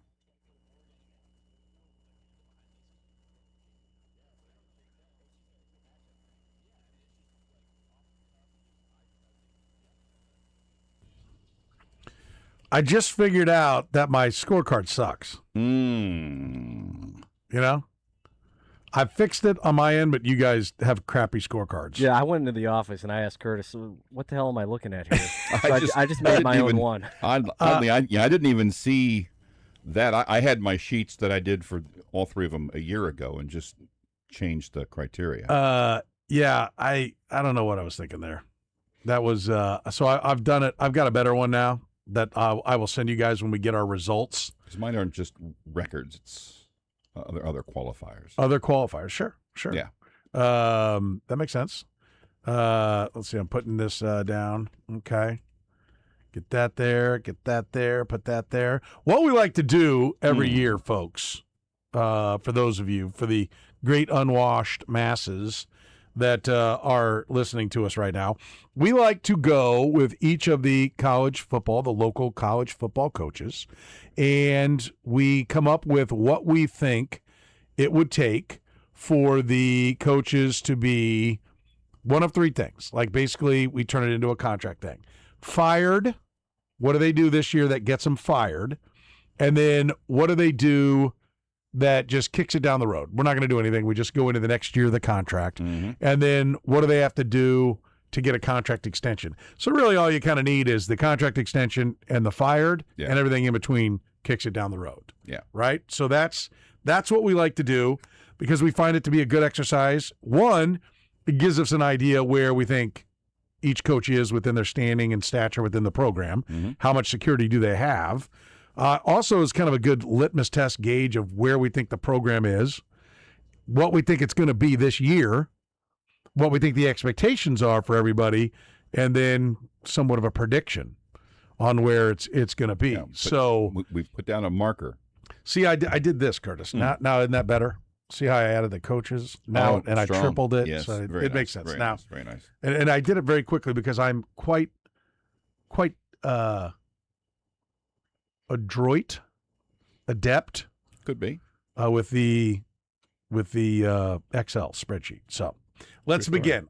Which coach do you guys want to start with? Might as well go in the, order of expected success. One team is ranked, the other two aren't. Okay. And there's a division. I had Eli Drinkwitz up at the top. So, I think that's a good reason. Let's start with the team that's in the top 25. At number 25 is Eli Drinkwitz. Mm-hmm. Okay, Curtis. Do we want to do the worst case and build our way up to success, or do we want to go success down to the worst case? Did last year. We can probably start. It's Eli Drinkwitz. You pick your guy. Let's go top to bottom. Okay. Extension. So what gets Eli Drinkwitz extended this year? Well, they're a preseason top 25 team, so better than just that because that's expected. I almost think they have to get in. Okay. Can I already object to your premise? Yes. This might take us. We might need 5 days to do this. I recognize when I'm already objecting to your premise, but the man got contract extensions at 6 and 7. Yeah. So you really think? But the extension got him to the level where top 25 is there. So those days are gone by. Yeah. Is what you're saying. To continue to do just what you've done. If you're expected to be top 25 team, you should. Okay. I just think because if people are like, what are you talking about? The guy got an extension when all he did was go. I just wanted to give voice to that reaction to it. But he hadn't done what he's done since then at that point. Yes. So that's why I think he's got to do better than just where you're at. Okay.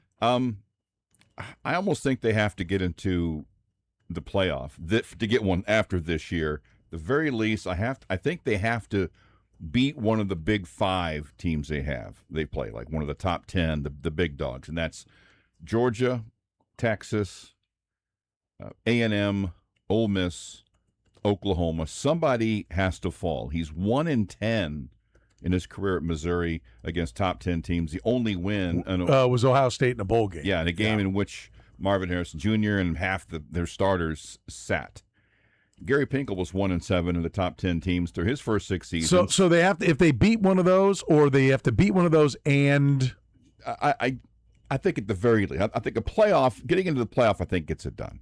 Okay. But I think beating one playoffs of those, but beating one of those guys, if they beat Georgia but don't make the playoff, but they show something, and they beat Georgia or they beat A&M or Texas. But it can't be 3-9 with a win over Texas. No. So there's a record that goes with it. Yes, so what would be the record that goes with it? I think with those 5, if you say 8-4, they have to go through one of those teams. So I think the record almost will take care of that. But I like making the note that you're saying.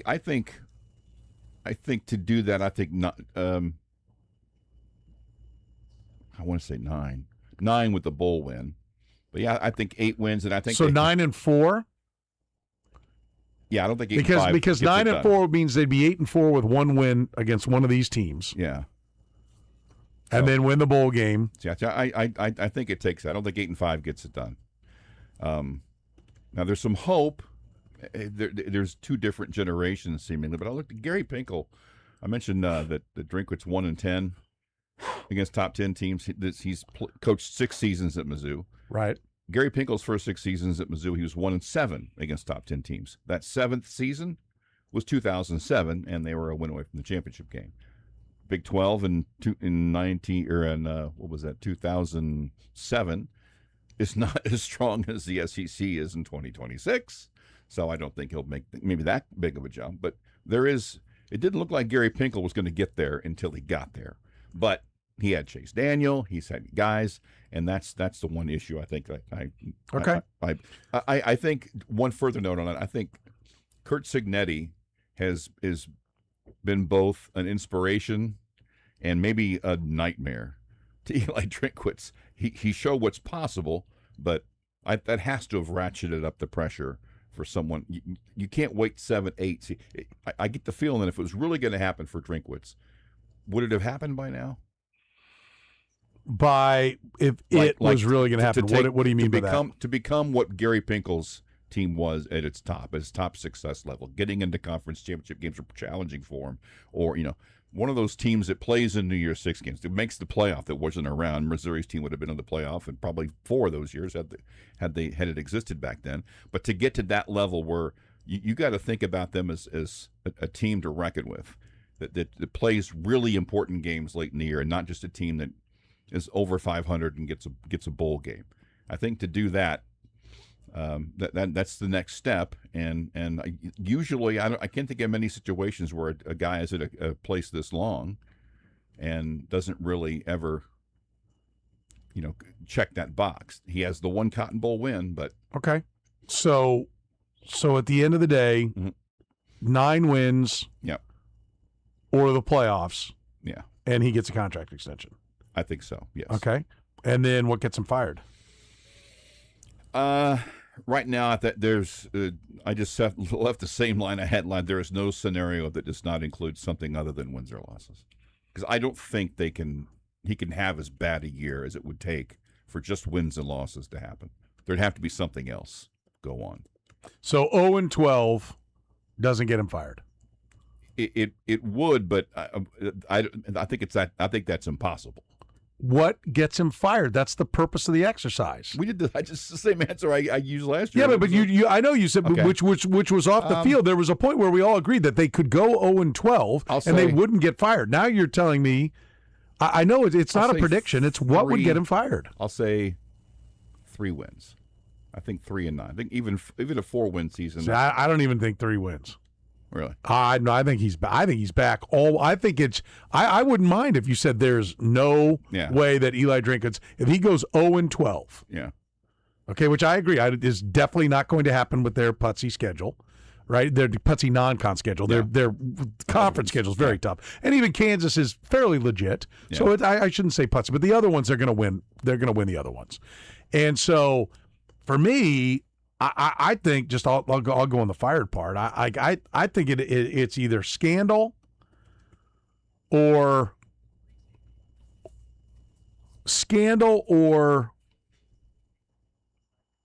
what is? Don't they have a directional? What's Arkansas Pine Bluff? I mean, they can't lose that game. Yeah. Then lose to Kansas Scandal or something. or 1-11 is all that gets them fired. Yeah, that actually. When you said 3 and I said 3-9, you said you would have thought it'd be okay if I did it with no. They did bring back Dennis Gates after 0-19, essentially. So maybe 0-12 wouldn't. I think he's got enough equity that he will not be fired. Short of you look at this team and go, the game has passed the man by. Right. I mean, I think it is. There's. If you ask me, would I bet everything I own on the fact that he will not be fired for on field, like there's no scandal? Mm-hmm. Yes, I would. I would bet everything I own that he will not be fired for football reasons. Like I think he's too good a coach, and I think he would get a mulligan on virtually everything, like virtually everything. Yeah. So so you're scandal or 3 wins or less? Yeah. Okay. I'd like to amend the 3, but I said 3. Will you amend it? We're talking through it. I'll say. I think I like your 1-10. 1-11. Well, 1-11. Yeah. Okay. I think I like that. Okay. Scandal or 1-11 gets him fired. Yeah. Okay. Let's just knock that part out for you, Kyle. What do you got for getting Eli Drinkwitz fired? For me, I have less than 4 wins. Austin Simmons is a train wreck. Shows he can't find a quarterback. With Pribula last year didn't work out. If Simmons doesn't work out this year, that's interesting. There's something wrong. Coordinators, maybe offensive coordinators, he just can't get the offense right. And then I also added a caveat in here. Another school comes knocking, but I'm not sure who that would be. But that's so not if they fired. came knocking, he's going to get fired for talking to somebody. No, see, I probably should not put that in be there. here. I think you could almost put another school, because I think the another school comes knocking is more like he wins 7 games, but his overall body of work has, I'm trying to think of a school who's got a coach that's let's say Clemson.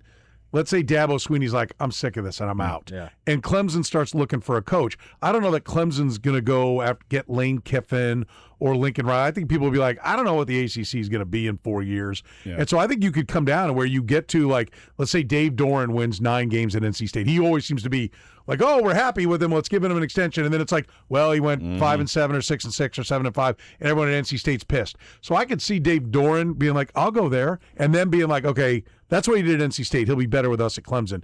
But I could see them. I think Eli Drinkwitz would be a guy that job.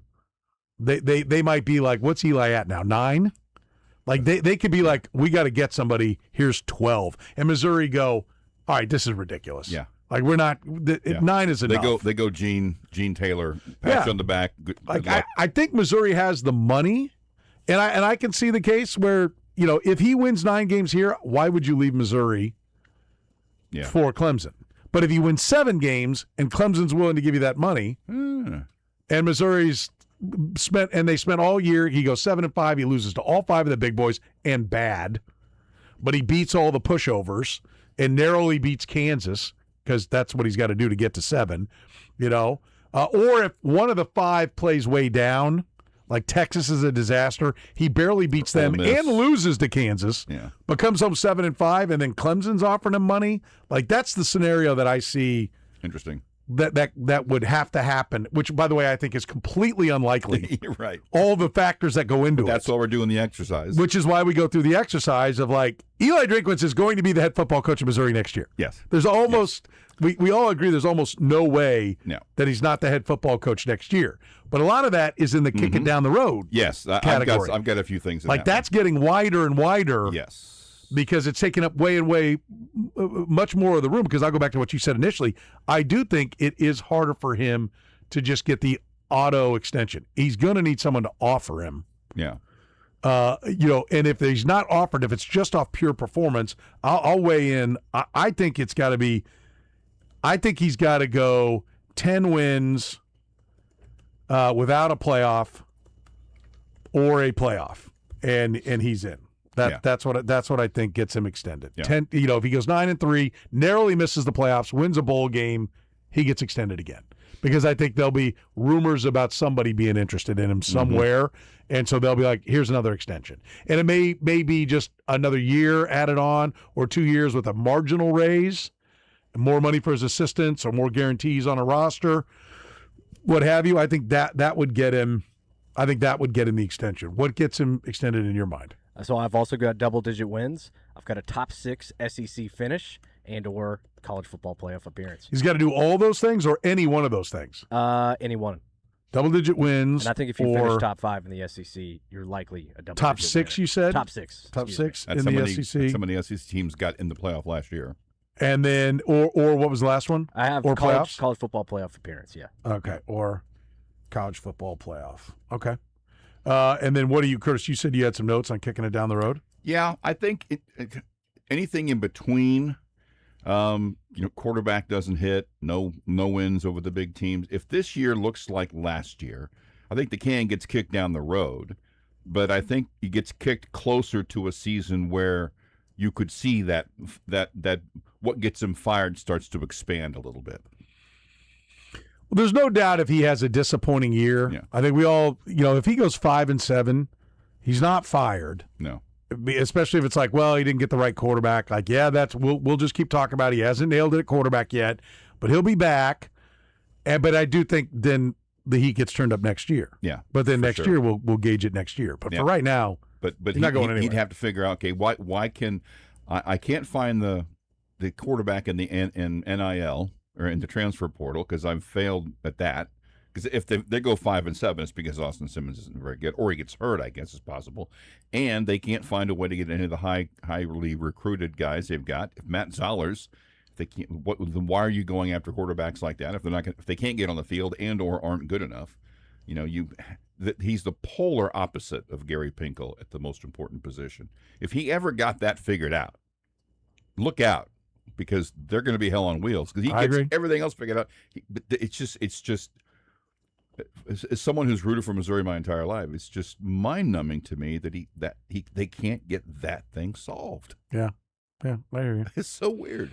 My kick it down the road is basically just everything in between. I mean, it will turn up the heat if it's 5 wins, but I even think 2-10 he comes back with he's on a hot seat next year if he goes 2-10, but he's back. 5-7 he's back. 7-5 he's back on the same contract.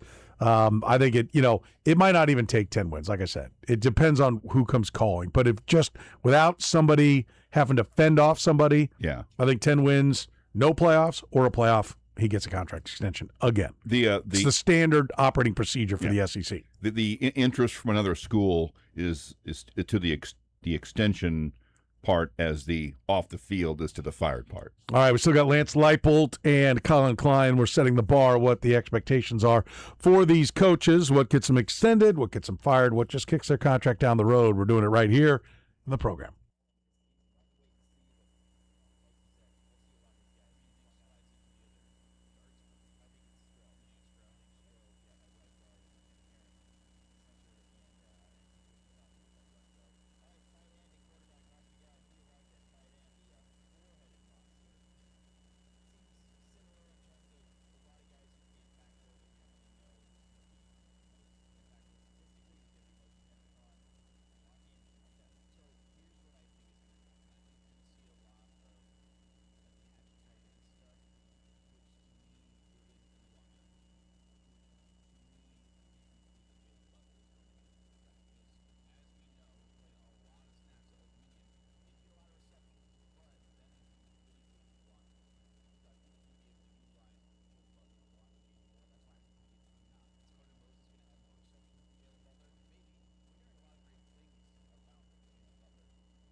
All right, the La Feta Delicatessen, end of the hour answer. Who is the MLB career leader in walk-off hits?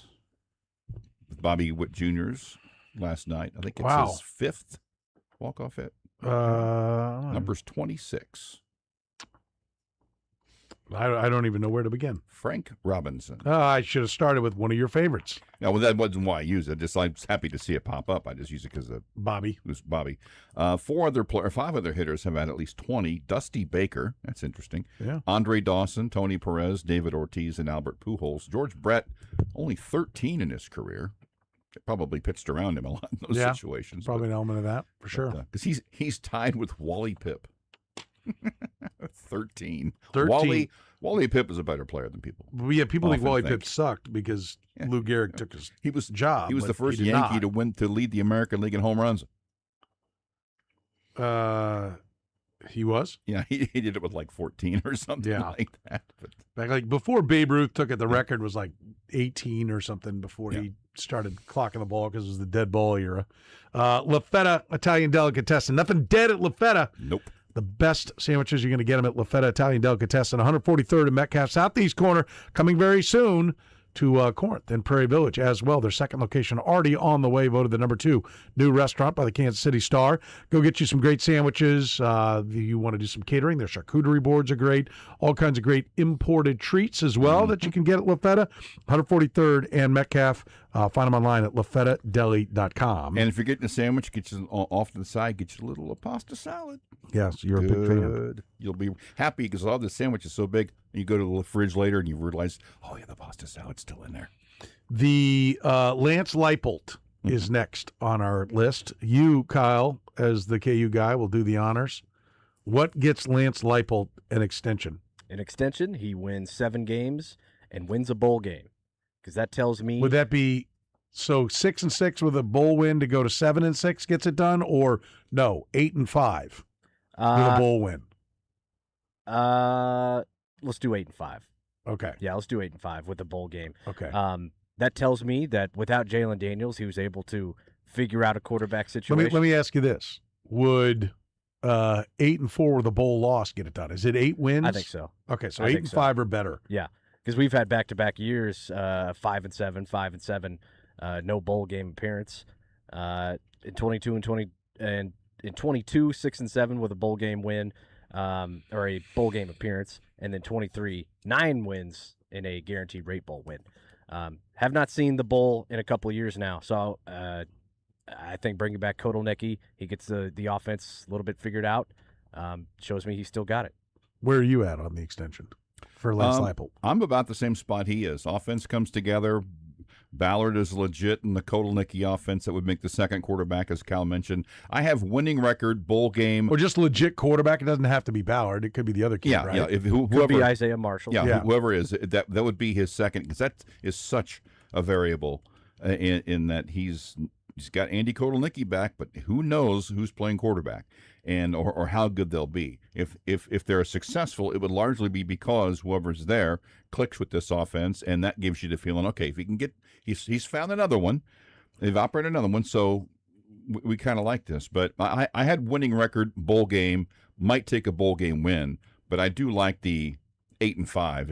If 8-5 and it's a bowl loss, it means you're 8-4 in a regular season. Offense comes together, quarterback is legit, and 8-5, 8 wins or more. 8-5, yeah, 8-5 or better, because that either means you were 8-4 in a regular so season, which means 8-5, winning game 6-3, no extension.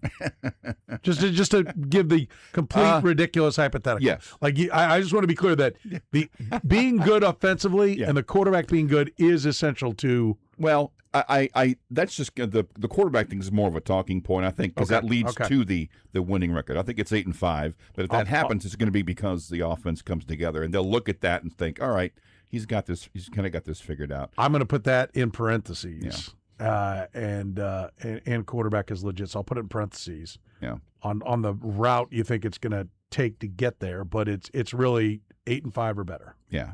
Okay. I think you guys have lost your mind a little bit, just a little bit. Probably so. Because I think that Kansas is well aware of in fact, I think Kansas is well aware of the difficult spot they have put both of their football and basketball coach in. Because I just can't believe that the money is there for their rosters. I think part of the reason why Bill Self's team is outside the top 25 here, I don't think he's forgotten how to coach. I don't think he's forgotten how to recruit. I saw him at Brian Haney's wedding. He is in great shape. He's thinner than even he was last year. Not like sickly thin. Just looks like, you want to jog 10 miles, he can go do it. I don't know if he can or can't because of the heart condition. I'm just saying he's in good shape. And I don't think I find it in the time. The one thing that's different is it's the landscape, and I know we're talking football, and I'm discussing Bill Self, but I'm going to relate this back to Lance Leipold. I also saw Lance Leipold. He's in good shape too. Yeah, he was at Brian's wedding also. He weighs 340 pounds. What the hell happened? Was that Mangino? Is that a tall Mangino? No, it's Lance Leipold. No, he was not. He looks good too. My point is. And because I think you got a more known commodity in Bill Self. So that's why I'm talking about Bill Self. It is possible that Bill Self doesn't get the NIL, isn't spending the money right. He's got plenty of it, but it's not spending it right. Doesn't get the transfer portal. It hasn't figured that all out. That is possible. I hold that up as a possibility. But I think reality is he's too good a coach, and he's always been ahead of the curve. He's always understood how to game the game. I don't see, to me, when you change the rules, you just make Bill Self stronger, right? As long as the money's behind him. But Bill Self didn't get stronger. So either the unlikely scenario of him not figuring out the NIL and portal better than most coaches when his entire career he's figured everything else out better than them. He's better on inbounds passes. He's got a shoe contract that hinders his ability to recruit because he's at Adidas school and not Nike, and most kids are Nike kids coming out, and they got Nike handshake deals all over the place for when they go to the league. That's it. He's overcome all that, and now, though, he can't figure out this riddle. BS. No way. So I'm left with the conclusion that the amount of money they are taking out of their donors to build that football stadium is limiting what they can do on the court and on the field. I think Bill Self is where you can see it and you can feel confident that that's what's going on. Lance Leipold also shot out of a rocket with a Kansas program that was considered the worst program that people were writing. If you could ever win 6 games, boy, that's all you could ever hope. That Kansas can't hope for anything more than being 500. Worst 10-game stretch in the history of college football. Yeah, and then what did Lance Leipold do? How good? What was his peak season? 9-4. 9-4? Yeah, 9-4 and 23. Okay, so he exceeded everything that everybody thought he could do. Okay, and yet now he can't figure it out. I find that impossible to believe. He was a championship coach at the low levels, multiple championship coach at the low levels. He turned Buffalo around, and Buffalo hasn't been squat without him. Okay, maybe they were okay, but they're not what they were with him. No, I can't tell you now off the top of my head. I'm like, have you really checked Buffalo's record every year? I haven't, so I don't want to overstate it. They haven't been in the headlines, so we know they've right. Not necessarily great. And so to me, I find it impossible to believe that Lance Leipold suddenly forgot how to coach. Now, it is more realistic to believe that he can't get his arms around the NIL and portal as well because we don't have the track record of him performing at a Power 4 level. We have all his track record as previous. But I still think that points to him knowing what he's doing. And they have not performed at the level you would expect. Now, it is possible that just losing Kotelnicki, who's back, is a big part of the problem. And, and so that if Lance Leipold's going to coach Kansas for 15 years, Kotelnicki's going to leave again. And that will be scary. If Lance Leipold's got 3 more years in him and he's going to hand it to Kotelnicki, then he's going to have 3 good years because he's got his guy back in. But, and I also point out Penn State offensively wasn't tremendous last year. They were better the year before, but they weren't tremendous last year. So I just believe that both Bill Self and Lance Leipold are better than what their numbers look, that there's an outside force, and that force is the tremendous amount of money it's taking away from being able to put this money into the rosters. I think Kansas knows that. I think 7 wins, and he's extended. I think a bowl, let me put it this way, a bowl game of any kind, and that includes 5 and 7 in a bowl game, which they probably wouldn't take anyway, but a bowl game they go play in, bowl game played in, I'll put, and he gets an extension. which isn't that far away from your 8 wins, I recognize, because you're assuming 7-5, but 6-6 will get it done too. I think if he's in a bowl game, and no one's told me we're not funding the roster, I believe it has to be the case. I believe it has to be the case. And so I don't think it'll take as much to get him extended. I'm bowl game, and he gets extended. What gets him fired? Okay, you got to go first. Yeah, that's right. I've got less than 2 wins, and the offense is a train wreck. I don't think the defense is going to be any good. So that's why when we were talking about extending, the offense and the quarterback had to work out. So I've got less than 2 wins. He reverts back to his first year, 2-10. So less than 2 wins would mean like he loses to Middle Tennessee State. Yes. His only win is Long Island. Yeah. Otherwise, he's back. I think so. Okay. Given everything you just talked about NIL and cash resources, yeah. Yeah. Okay. So, Curtis, what gets him fired? I have, two wins or fewer. I have 1-8 or 2-7 in Big 12, which I think is very possible. Offense sucks, disharmony. I put that first, but 2-12 / 1-7 in the league. Yeah, where they have 9 league games. Yeah, I had 1-8 or 2-7 in the Big 12, which I think is very possible. But if that's the case, and they're probably. I'm trying to think here. So 2-7, you think? The more I think about. So he could go. So let's say he beats Middle Tennessee and Long Island, loses to Mizzou in this scenario. He's probably not that good, and so he only gets wins against like Central Florida and West Virginia, and he finishes 4-8. You think he's out? No, when I put this out, I should have said 2 wins or fewer because that doesn't jive with what I had in the other thing. So 2 wins or fewer. Yeah, I think 2 wins or fewer. The things that I added to it, offense sucks, disharmony. Well, that's going to be the case. They're not going to go 2-10 or 2 whatever if the offense doesn't suck. So, but I think this is the first time it's possible. It seems very unlikely, but it is possible that the thing completely collapses.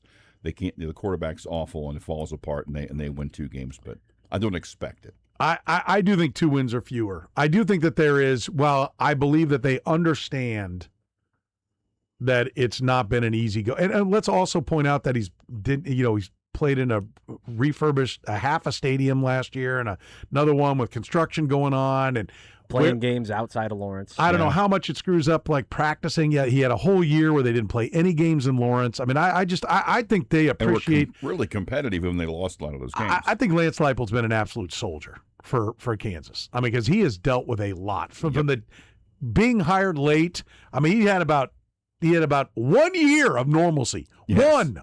And he won 9 games. Yes. The 1 year he had a normal year. Every where he was in year place.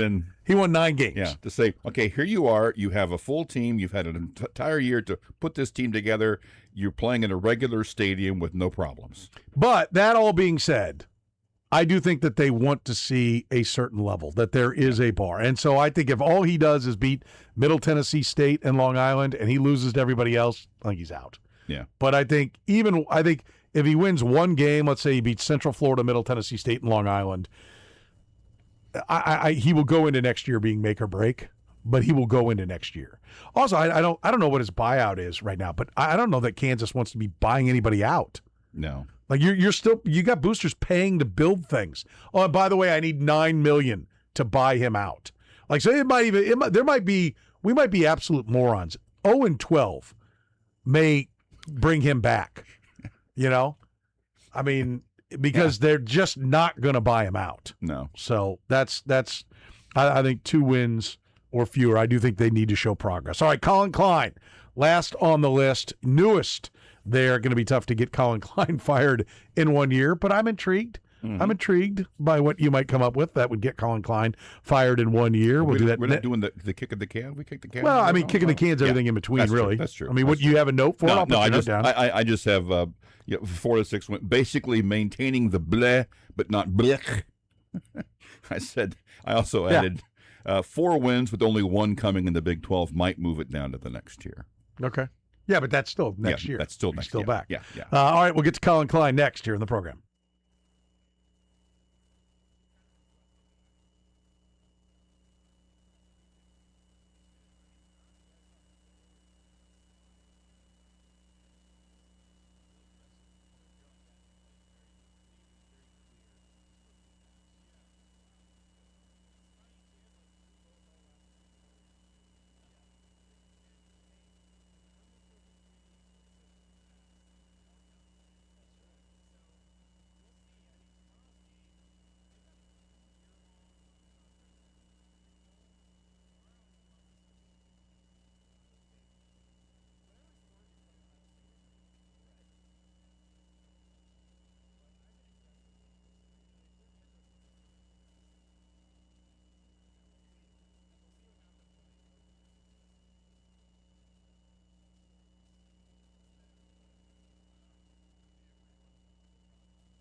All right, we got the K-State Wildcats. We'll talk more K-State football. Wyatt Thompson's going to join us coming up in our next hour. We'll get you the things you need to know. Right now, we're figuring out, and if you've missed the first couple of segments of this, you're just getting into your car. We've done Eli Drinkwitz and Lance Leipold, now going to do Colin Klein. What would have to happen this season to get them extended, to kick it down the road, to get them fired? Really, it's extended or fired. Everything in between is kicking them down the road. Colin Klein, Curtis. What gets Colin Klein an extension? 7 Big 12 teams got votes in the preseason poll, and the Cats weren't one. So I don't think the bar for an extension is that high. Winning record in the Big 12, bowl game probably I think would get it done. Win a bowl game in year one. I think they go, all right, that's a nice start. I think he gets an early He's got to extension. win a bowl game. I don't think winning and losing bowl games matters at all. Like getting that's to, pro- you could say like probably getting to accurate now. this kind of bowl. Yeah, that's possible. But I mean, now with like everybody like, I'm out. Yeah. I'm bailing. Like, who knows what you're going to take into it? So be like, well, you didn't win that bowl game. You got 22 guys transferred out because you don't give me any money to pay them. Yeah, these days now with as many people opt out, it probably is. So winning record in the Big 12 and a bowl game? And a bowl game, I think probably gets that done. He's the highest paid of the new head coaches in the Big 12, so the bar isn't exactly on the ground, but I don't think it's that high. I will go to get extended. He needs 8 wins. I think all he needs is 8 wins and a bowl game. Because I think if he goes 8 wins in a bowl game, he will have topped what they did last year. And so everybody who thought he was a good prospect, he was headed to South Florida. He wasn't headed to Michigan. Let's be clear. Right. But anyone who was looking at him going, okay, let me see him do it as a head coach. I think 8+ wins at K-State. What's more impressive? To come in and take over whatever Chris Kleiman left, whatever you think of it, and win 8 games at K-State, or to take over a like undefeated or 1 or 2 loss Appalachian State team and go 13-1? Like, which of you accomplished more as a coach? Because Eli Drinkwitz was a hot coordinator, got the App State job, had 1 year where he went like 13-1. I guess because he won a conference championship game and then a bowl game. It went 13-1 and parlayed that into an SEC job. So if you won 8 games, fairly high paying SEC job. Yeah, if you won 8 games at K-State, is that more impressive than what Eli Drinkwitz did at App State? I think so, because it is a higher level of competition. And to me, I think one of the things, if he comes in and does that, then he's clearly going to bring some kind of a new system. New things are going to happen with mostly existing players. He will have shown the ability to have a system that can work with almost any group of talent you can assemble, as long as they're decent players. I think that would show, okay, that is seamless. First year as a head coach, bang, 8 wins. I think you'd have to feel really good about that. Yeah, I mean, I think if he wins 8 games at K-State, which would get him to a bowl game. By the way, the schedule to get to 8 wins, he's going to beat Nichols. Washington State, I'm not sure what they are, but Tulane is a legit program, although they got a new coach, right? Their coach left again, didn't he? Didn't we have him in one of the SECs? Is that Summerall? John Summerall, yeah. Yeah, went to Florida. Yeah, I went to Florida. So it's a new coach, but it's a program that's been winning now for several coaches. That should be 3-0, I think. I mean, I really do think that the schedule, not having Utah, BYU, and Texas Tech is giant. I mean, I think he's going to be pretty good. And I think he's a sleeper. Like, if you wanted to look smart, I don't know. I might have thrown K-State in there like 22 just to look smart at the end of the year, because where are they losing? Right. Like, at Cincinnati, I mean, do we think what are they after all the scandal that's now in the investigation that's going on there? Houston is tough. They lost Cyrus Allen. Yeah, they did. Oh, well, yeah. And Hall of Famer. And Jeff Caldwell. Jeff Caldwell. Yep. Houston will be tough at home, but Kansas, I mean, on paper, no. On paper, no. At Arizona State, could be tough. At Colorado, no. Oklahoma State, people like things, but on paper, no. Yeah, they got some. At TCU is favored against North Carolina, TCU and Oklahoma State, and their opener. I know you snicker because it's Bill Belichick, but I'm just saying to give you an idea. TCU is getting credit of being favored against a 4-win Carolina team from last year, 4 or 5 wins. They were about 29. Arizona, or so. and then at Iowa State. So I mean, if you want to look smart, put them in the top 25 because they're likely to. 9-3, right? Like, well, TCU and Oklahoma State were among 3 Big 12 teams that weren't in the poll but got votes, Arizona being the other one. But all 3 of them were in that 29 and they've got to that 31. TCU. Yeah. Houston's in the polls. They've got them, and they got TCU and Arizona. Which, listen, we know that the 3 that are up at the top, they might be 4, 5, and 6, and these 3 might be 1, 2, and 3. Yeah. But I think 8 wins in a bowl game, he's getting offers, and you're going to have to fend him off, and so he's getting an extension. 8 wins in a bowl game, and 8 wins will get you a bowl game for sure. Mm-hmm. So that's what I think it takes. What gets him extended? I've got winning record, bowl game appearance. Avery Johnson puts it all together.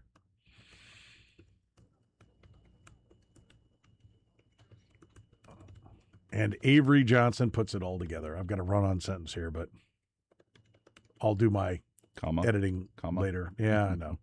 Yeah. But the way he was phrasing it didn't help me. Okay, winning record, bowl game appearance, and Avery Johnson puts it all together. All right, Curtis, what gets him fired? There is no scenario that gets him fired that doesn't include scandal. some major scandal. Yeah, it's not does not exist. I agree. Major scandal. Yeah. I don't. I mean,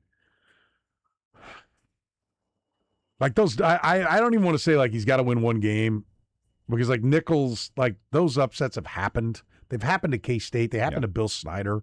Like I don't know if Nichols is any good at their level or not, but I mean, yeah, major scandal only. Like I don't see how you walk on the favorite son, which with Colin Klein under any circumstance seems so unlikely. Which seems very unlikely. What do you have? I wrote he ends up on an episode of.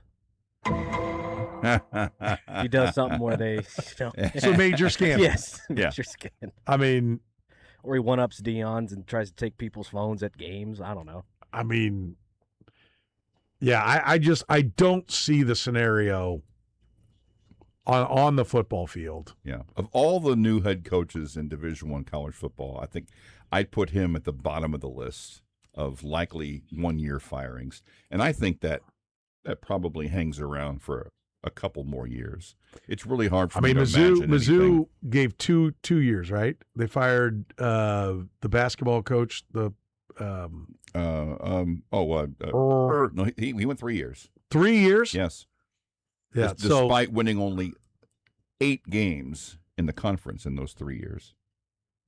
How about that? I think. Listen, after 1 year, well, it's a whole new staff. You got to know. Second year, they come up with some excuse. Mm-hmm. Yeah, scandal's it.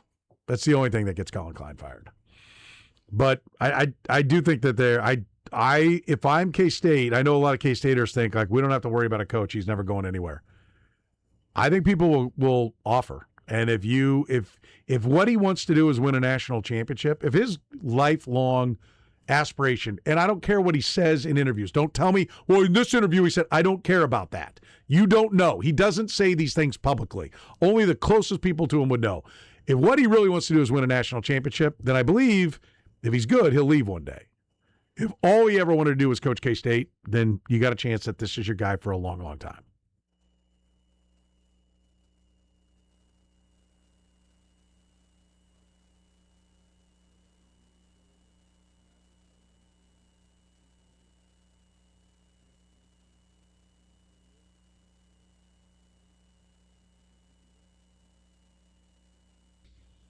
All right, who is the A's single-season career home run leader? Brought to you by La Feta Delicatessen.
Fourth quarter of the program begins right now, finishing strong here on a Hump Day Wednesday. Hump Day! Turning the corner and barreling towards the weekend. Yep. Chiefs football coming up on Saturday night at Tampa. We're going to hear from the Chiefs. We'll hear a little Matt Cotrero here. Then we're going to talk to Wyatt Thompson. That's coming up next. We'll talk some K-State football as the Cats get ready to get their season started with a big tilt against Nichols. Throw out the records when K-State and Nichols gets together. I've known a number of Nichols. True. There's one Chiefs Hall of Famer who went to Nichols, Gary Barbaro. Oh, wow. Okay. Very good. Good to know. We got to get the win for Jaden Daniels. Well, Jaden Daniels? Yeah. He doesn't like other people using the number 5. 5. There we go. Well done. Took me a second. Good. I'm still just barely grasping it. Nickel 5. Nickel, yeah. He doesn't want people to every once in a while, you get to the point where people continue to repeat the same kind of variations of a joke. After a while, it needs to be really good to rate. Does that make it or no? That one's good. That was initial. No, wasn't that good. No, you're that one's because it's new. It's fresh. We had to think about that. But every time I look on Twitter, there's 5 people who are like, "Oh, so and so." So if I talked about the Penn State story from yesterday with the kid being arrested, that was the cocaine king at Penn State and had his pledge brothers chopping up coke and packaging it to sell. And I talked about how much I enjoyed that they were calling him Pablo Pledge-Scabar. Yep. That if I heard today from Matt Derrick, and I guess it's out there in a lot of places, but I heard it from Matt Derrick, so I'll give him credit, that he's also been called Snow Paterno. That's good. That's new. That's fresh. That's new. Yeah. But defining the Nittany Lines. Nittany Lines is great. Yeah, that's and the new logo football team name. In the snow. Someone said it's a true whiteout because they have that game every year where they wear the white. And I'm like, that's so good. There you go. An actual whiteout. We're going to be talking cocaine at Penn State for years to come. Yeah. Years to come. But if you've got a joke that's just using the number 5 that you think we haven't heard, we'll just pretend it was funny. Yeah, we'll just pretend it was funny. Okay. All right. Yeah, I like that. That's good. All right, let's hear from training camp today. A number of folks talking as it was assistant coach day. Let's start with Steve Spagnuolo was asked what he's seen from Mansour Delane. He's definitely a competitor. We saw that on tape when we evaluated him. But, like a lot of these young guys, Nick and I were just over there talking about it, sometimes you got to knock some practice habits out of him. I think Mansour is learning that. I think he's embracing it. I think the vets are pushing him toward that. It's unfortunate that he's missed all the time he's missed, but we'll try to get him caught up here. I don't know what will happen with the game. That'll be on Coach Reed. But I'm anxious to get him out there and see what we got. Okay. I asked Dave Merritt, the DB coach, when he was up there, what he's seen from Delane.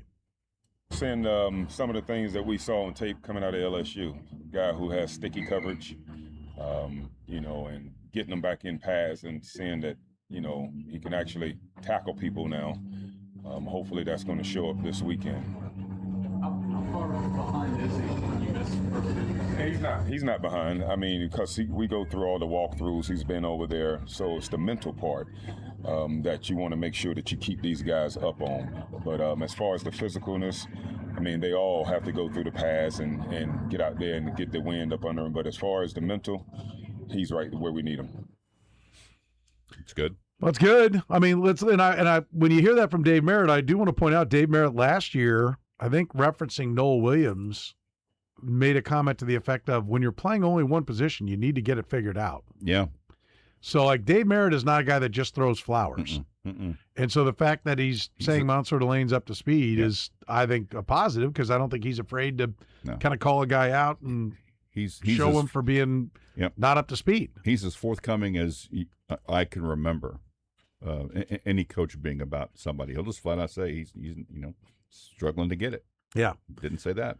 All right, let's hear more from Steve Spagnuolo. Jaden Hicks played, was it 61% of the snaps or 61 snaps? 61% of the snaps. 61% of the snaps on defense last week, Steve Spagnuolo was asked how Hicks is progressing. Yeah, it was good to see. I mean, I think Jaden probably stuck out as probably played the best in that particular game. He had a really good day here on Monday. Him and I was just talking. He was a little down yesterday, and then today he made a big play in the red zone, came up with the interception. But he's kind of been on that trajectory, and he should be, and he's been in the system for a while now. And those kind of guys have put a little bit more pressure on because I expect them to know more and not make mistakes that maybe a rookie would make. Okay.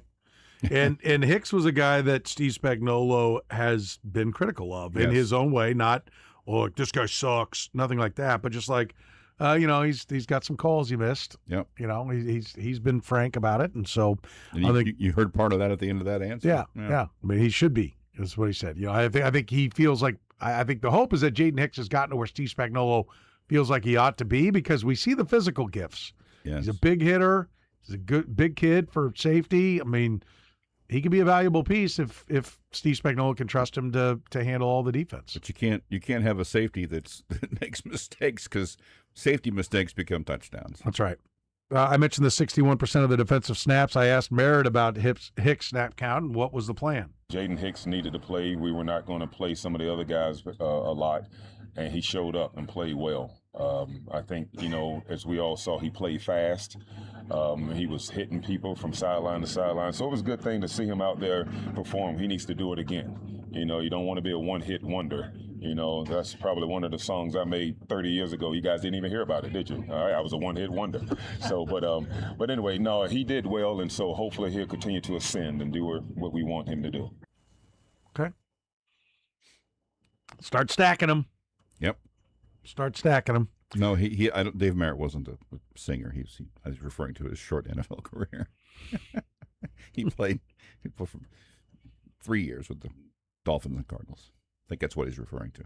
I'm thinking, he didn't have a song, did he? That's 3 more years than we played. Yeah, well, so. I said my thought on this. We play one game, get my vote. I agree. Cyrus Allen, I went up to camp wanting to find the things that are wrong, slow down the hype train. I couldn't. He was getting open on almost every rep. Chad O'Shea's his position coach. He's the wide receiver coach for the Chiefs. He was at the podium and was asked about Allen's rapid rise. Cyrus has come in and he's taken the coaching, and he's done a great job of working extremely hard and trying to concentrate on the things that we've asked him to do. There's so much detail and small things that go into being successful as a receiver in this league, and he has certainly tried to do the things we're asking him to do. It's been good to get him out there. I believe time on task, he'll just continue to get better, and he certainly has done a lot of things positive because he's worked very hard. He has. Yeah. I mean, I think I don't think you play the way that he's playing without it being, without the guy putting in the effort, putting in the time, putting in the work. Yep. And we've seen that. I mean, first time we actually started seeing Cyrus Allen doing things was before they were even really in any kind of organized thing, just him kind of doing workouts. We saw some of the cut, the down, cut to the right, back to the left, back around. You're like, well, he's putting in the work before he was even anybody really even knew who he was. And that has continued. And he said, talk about time and task. Keeping working on that, man. Plus, the guy's name is Cyrus Allen. How great would that be if he was really good? What a cool name for a great wide receiver, Cyrus Allen. Who's the best Cyrus in sports history? Cyrus Gray. A low bar. Yeah, no. I was trying to think of anybody else. It seems like there should have been a Cyrus in baseball. No, there was a Tyrus. It seems like there should have been Cyrus should have been the double play combo with Rogers Hornsby. Yeah. Right. I've looked it up. There's an Osiris, an accomplished American football offensive guard who earned all rookie honors with the Bills. Okay. And then Cyrus Gray's the second one. Wow. My goodness. So he'll be a trailblazer. Absolutely. I mean, he literally just needs to. What isn't Cyrus Gray most known for? Didn't he drop a ball in the blown lead game against the Colts? I know they got down to hurt. Did he get hurt? No, but no, they went through Charles and the Arkansas back. Oh yeah, what was his name? What was that guy's name? They went through them and they got to Cyrus Gray. I thought he got hurt too. Did they throw one for Cyrus Gray over on the sideline, like a wheel route? And I know Dwayne Bowe at the end stepped out of bounds. Well, he stepped out of bounds. Maybe I'm confusing that, but I thought there was some moment where Cyrus Gray had a chance. He could be. To be. He could have been somebody. He could have been. He could have been a contender. He could have been somebody instead of a bum, which is what I am. Let's face it. Well, that's a long way to go. Yeah, I might as well do the entire. That's good. And old farts like us, we know. Not that I ever saw the movie. I've just seen the cut a million times. Let's check in on our resident 20-something. Do you have any idea what that's from, Kyle? I don't know. That would be Marlon Brando from On the Waterfront. He was a boxer. Yes, and he was talking to his older brother. Yeah, who kind of ruined his career by basically getting involved with the mob and having him tank a bunch of You're fights. not going to tell us the whole plot of the movie, are you? No, but that's what that scene was about. I could have had class. I could have been a contender. I could have been somebody. If you watch that, Marlon Brando, you would know. Have you ever seen The Godfather? Oh, yeah. Okay, Marlon Brando's The Godfather. Yeah. Okay, I didn't know if you knew that. So the act. This was when he was much younger. I could picture it. Yeah, 1954. I'm looking at. Yeah, Good Lord. It actually is a very good movie. It's old, but it's I will good. say that when you watch it, when I watch a lot of old movies, I'm like, they really overacted.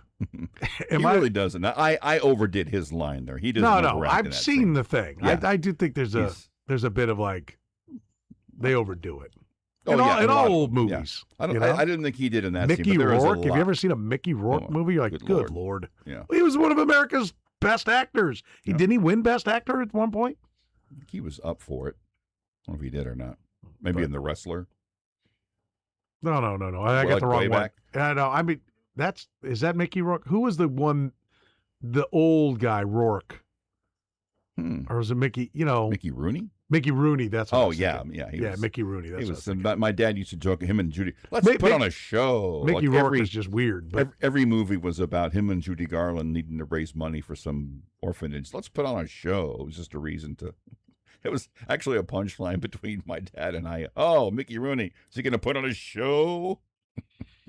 Mickey Rooney, for people that aren't as old as you but are as old as me, was the trainer of the Black Stallion. The little kid races the Black Stallion on the island. Yeah, I'm making notes. That's that guy. All right, enough about old days. Let's get back to the Chiefs. A lot of guys down on the offensive line. Andy Heck, offensive line coach at the podium, asked Heck, it's a delicate balance to try to get reps for guys but not overdo it when other guys are down. Yes and no. I mean, those guys, they get nicked up. We'll get them back as soon as we can. But it also presents an opportunity for people to train in other spots, to get some extra reps. This is the time of year, training camp, that's what it's all about. And really it's part of football to be expected. It's a rare year that you don't have weeks like that or days like that. So I look at it as an opportunity. And then, if a guy's getting a little bit too much, then we share the workload and just another opportunity for someone else. So, yes. If you ask the question, is it a delicate balance? And the answer is, well, yes and no. Yes. The answer is definitely yes. Yes. If yes is part of it, then the answer is yes. Right.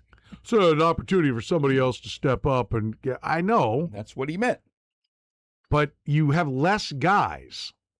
So there's more reps on everybody collectively that's left. Yeah. I think you took it like I bring it up because is it a problem? And it really isn't. I won't go into what a couple of us had. First of all, Chiefs PR does a really good job. Okay, I want to be clear about that. But today they and I get it. Okay, we got a lot of people to get through, so help us out, guys.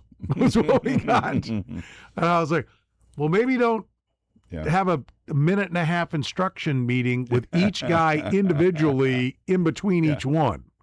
Right? Was what do they call it? The car wash? Well, but no, they just like the guys were sitting over there. Just go over there and give this speech. They give them some briefing.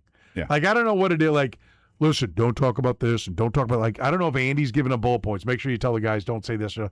We'll bring them all around in a circle. Yeah. Tell them all once, and then we'll get them through one right after another. Yes. I know, like you hear Jason have to tap dance for 60 to 90 seconds in between each one. They're all standing right there, but then they give them a briefing of either what to say or what not to say or whatever. I roll a second rolling off their YouTube channel, and they have this song that comes on between. It's really repetitive. I heard that song quite a bit today. And it's no big deal for me sitting there. Right. Like I don't care. I just know that Jason's like, okay, I'm going to tap dance. Oh no, here he is. Like I've done that spot. We used to do it all the time. Yes. It sucks, and it's hard to do. And Jason does a good job with it. And so, but I was like. I don't know why it got to me today. I kept turning to Blair and going, what are they possibly telling them? What does Andy Heck need to be told after 20 years of being an offensive line coach before he comes up on the next to last practice of training camp? What do you possibly have to make sure Andy Heck is aware of right before he comes to talk to us?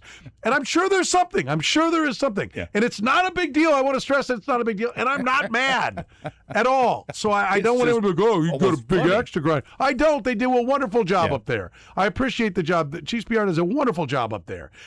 I'm running late, and they send a cart to come get my fat ass and drive me down there. They couldn't be nicer, right? Brad G does great. I want to stress that. Yeah, that's a rough task corralling everyone to that event. Is. So they do a very good job. It is, and so I respect the job that they do, and they do it very well. I want to be clear of that. But I do want to know what does Andy Heck have to be told right now? Oh, before you go, Andy. Hang on. The secret of life is this. Don't say yes. Okay, let's go over the words you can't say. MF, this. What? After Kelsey, we got to make sure you don't say these words. Yeah, right. Maybe that's it. I don't know. That's fantastic. But I'm like. I wonder because I'm serious. I didn't hear the. If Blair comes in here tomorrow and goes, "You were wearing me out yesterday." Yes. I mean, literally, on each guy I would turn to him and go, "What is she telling him? What'd you do?" Yes. I literally am like, what has to be told to this man right this second? That does answer the question I had earlier. There's like, I'm hearing a lot of this, more of this song than I normally do. I even typed. How about an email that morning? I remember. Don't say these words. I even typed on the screen in the little live thing. This song is repetitive. This is not meant to be listened to for three or 4 minutes at a time. So anyway, good times. There it is. That's how the sausage is made, people. Yes. Chris Shea is in charge of the cap.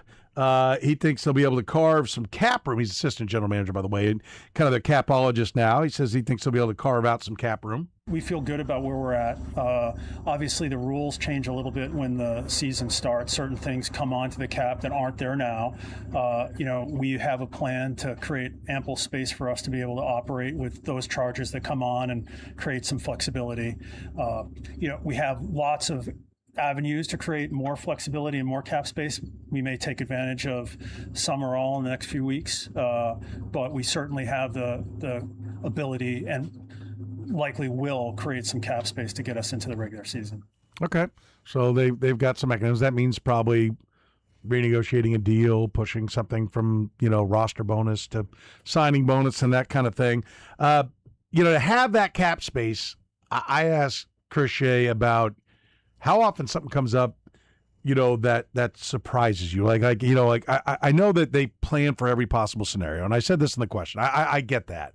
But how often does a move happen where somebody becomes available that you don't think is going to be available, that you're like, oh, wow, that's kind of surprising, which would be part of what you have to have this cap room for, when it's like, oh, Dexter Lawrence is going to be traded. Well, can we do it? Like, oh, they're trading this guy.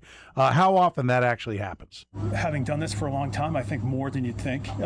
So retaining flexibility to be able to entertain the unforeseen is an important aspect of how we try to structure our cap management philosophy. We really want to present Coach and Brett with the flexibility to entertain smart roster moves that are independent of cap constraints that we may have. We certainly have some of them, but we don't have a perfect crystal ball, none of us in the front office, and opportunities present themselves that are unforeseen. So we plan to be flexible. There are limits to that, given that we have a lot of good players under contract, but we try to present Brett and coach with opportunities through our cap management. So you said we got a lot of good players under contract, meaning we got a lot of big contracts here, right? Like that. Let me translate that part of it. But I thought very interesting. He's like, more than you'd think. Yeah. You know, so like they're trading who or they cut who? Okay. Yeah. So, you know, they have to be ready for it. All right. One from last night's Royals game. The Royals ultimately win 4-3, right? And with a walk-off hit from Bob. Fun little Q&A. You were in the clubhouse and talking to Matt Quatrero. I did because the first two games after the return of Michael Garcia and Vinny Pasquantino, and it was pretty evident on Monday their impact on the lengthening the lineup. And last night they only had one run going into the ninth, but they ended up with 4 and 9 hits, and Vinny drove in a run. And so I asked him how lengthening the lineup with two good bats kind of impacts everything around that. It's balance. I mean, you had a righty and a lefty. You had guys that are accustomed to hitting in the middle of the order. That allows us to have a really good hitter in Massey hitting 7th, and today Lofton was at the top, Carter was at the bottom. So either way, I mean, that's a good setup for us to have guys at spots where they're comfortable and where they're accustomed to it. And the balance of the righty lefty makes it tough on the bullpens when the starters are out. Does it make the lower spots even better? You add two guys and everyone down gets a little better. Yeah, I mean, look, Massey's been swinging the bat well. I mean, he's been hitting 5th, 6th. I mean, somewhere in there. So, does he get better hitting 7th? I don't know. I mean, he's been doing well. I mean, there's a lot made out of the batting order, and you don't really dictate it past the first inning. You guys have to hit wherever they come up. The big at bats today were, as we just talked about, from 6 down in the 9th inning. So, I understand why it's always a topic, but everybody's got to produce. Speaking more of the fact that you have two hitters, they're better hitters than 7, 8, and 9. If you put two better hitters in there, that makes. Yeah, I mean, I understand your point, but at the same time, I mean, you look like what Lofton did for us while he was hitting 6, 7, 8 at the beginning of the year. So we need everybody to produce, right? And you clearly count on guys like Bobby and in the middle of the order guys, you count on them to be run producers, but that doesn't mean the other guys can't do it either.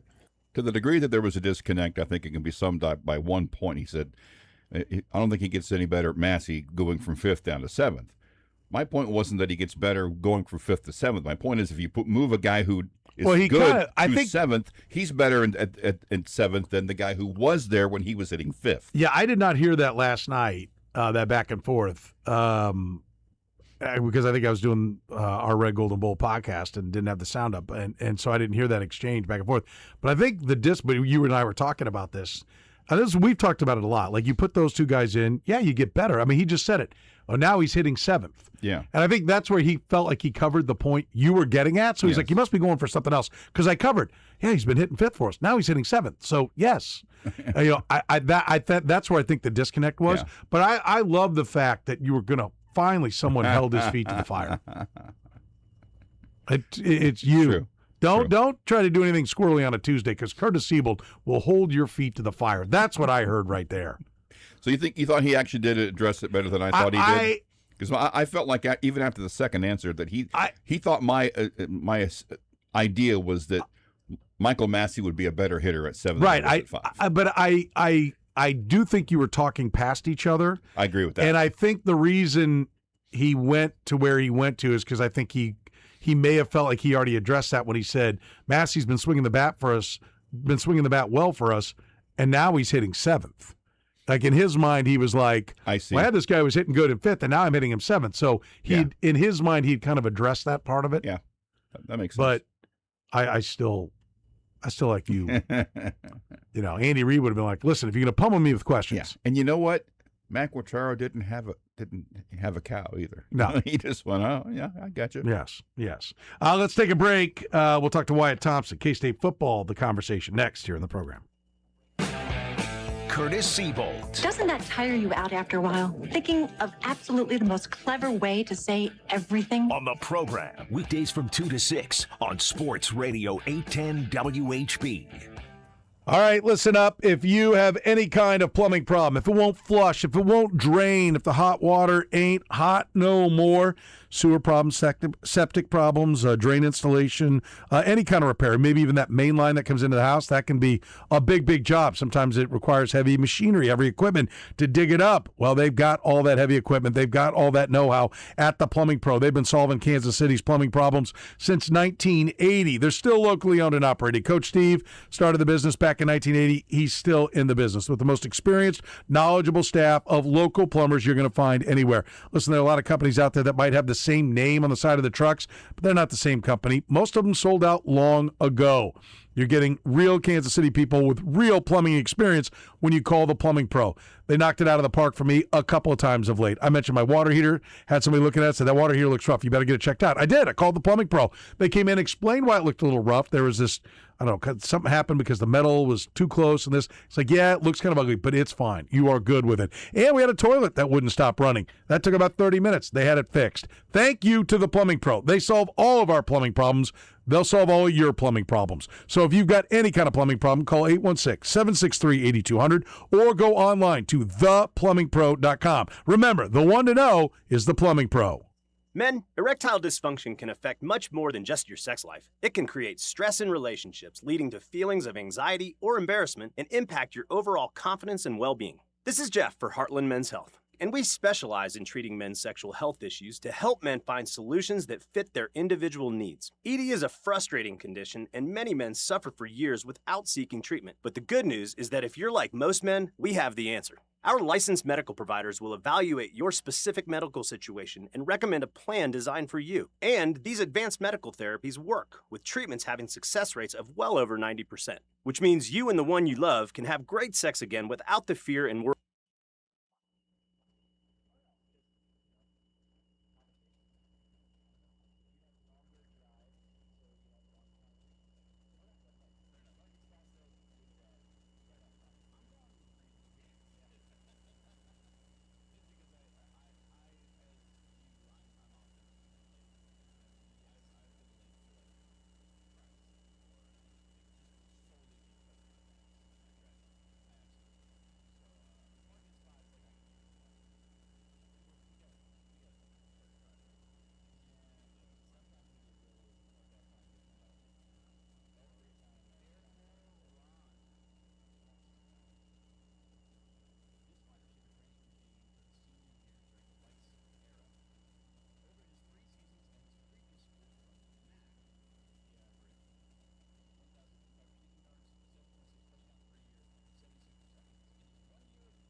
Talking K-State football with Wyatt Thompson, the voice of the K-State Wildcats. He joins us here in the program right now. Wyatt, how are you, buddy?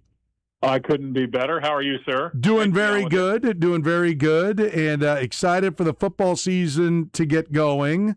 Where is the level of excitement for year one with Colin Klein calling the shots?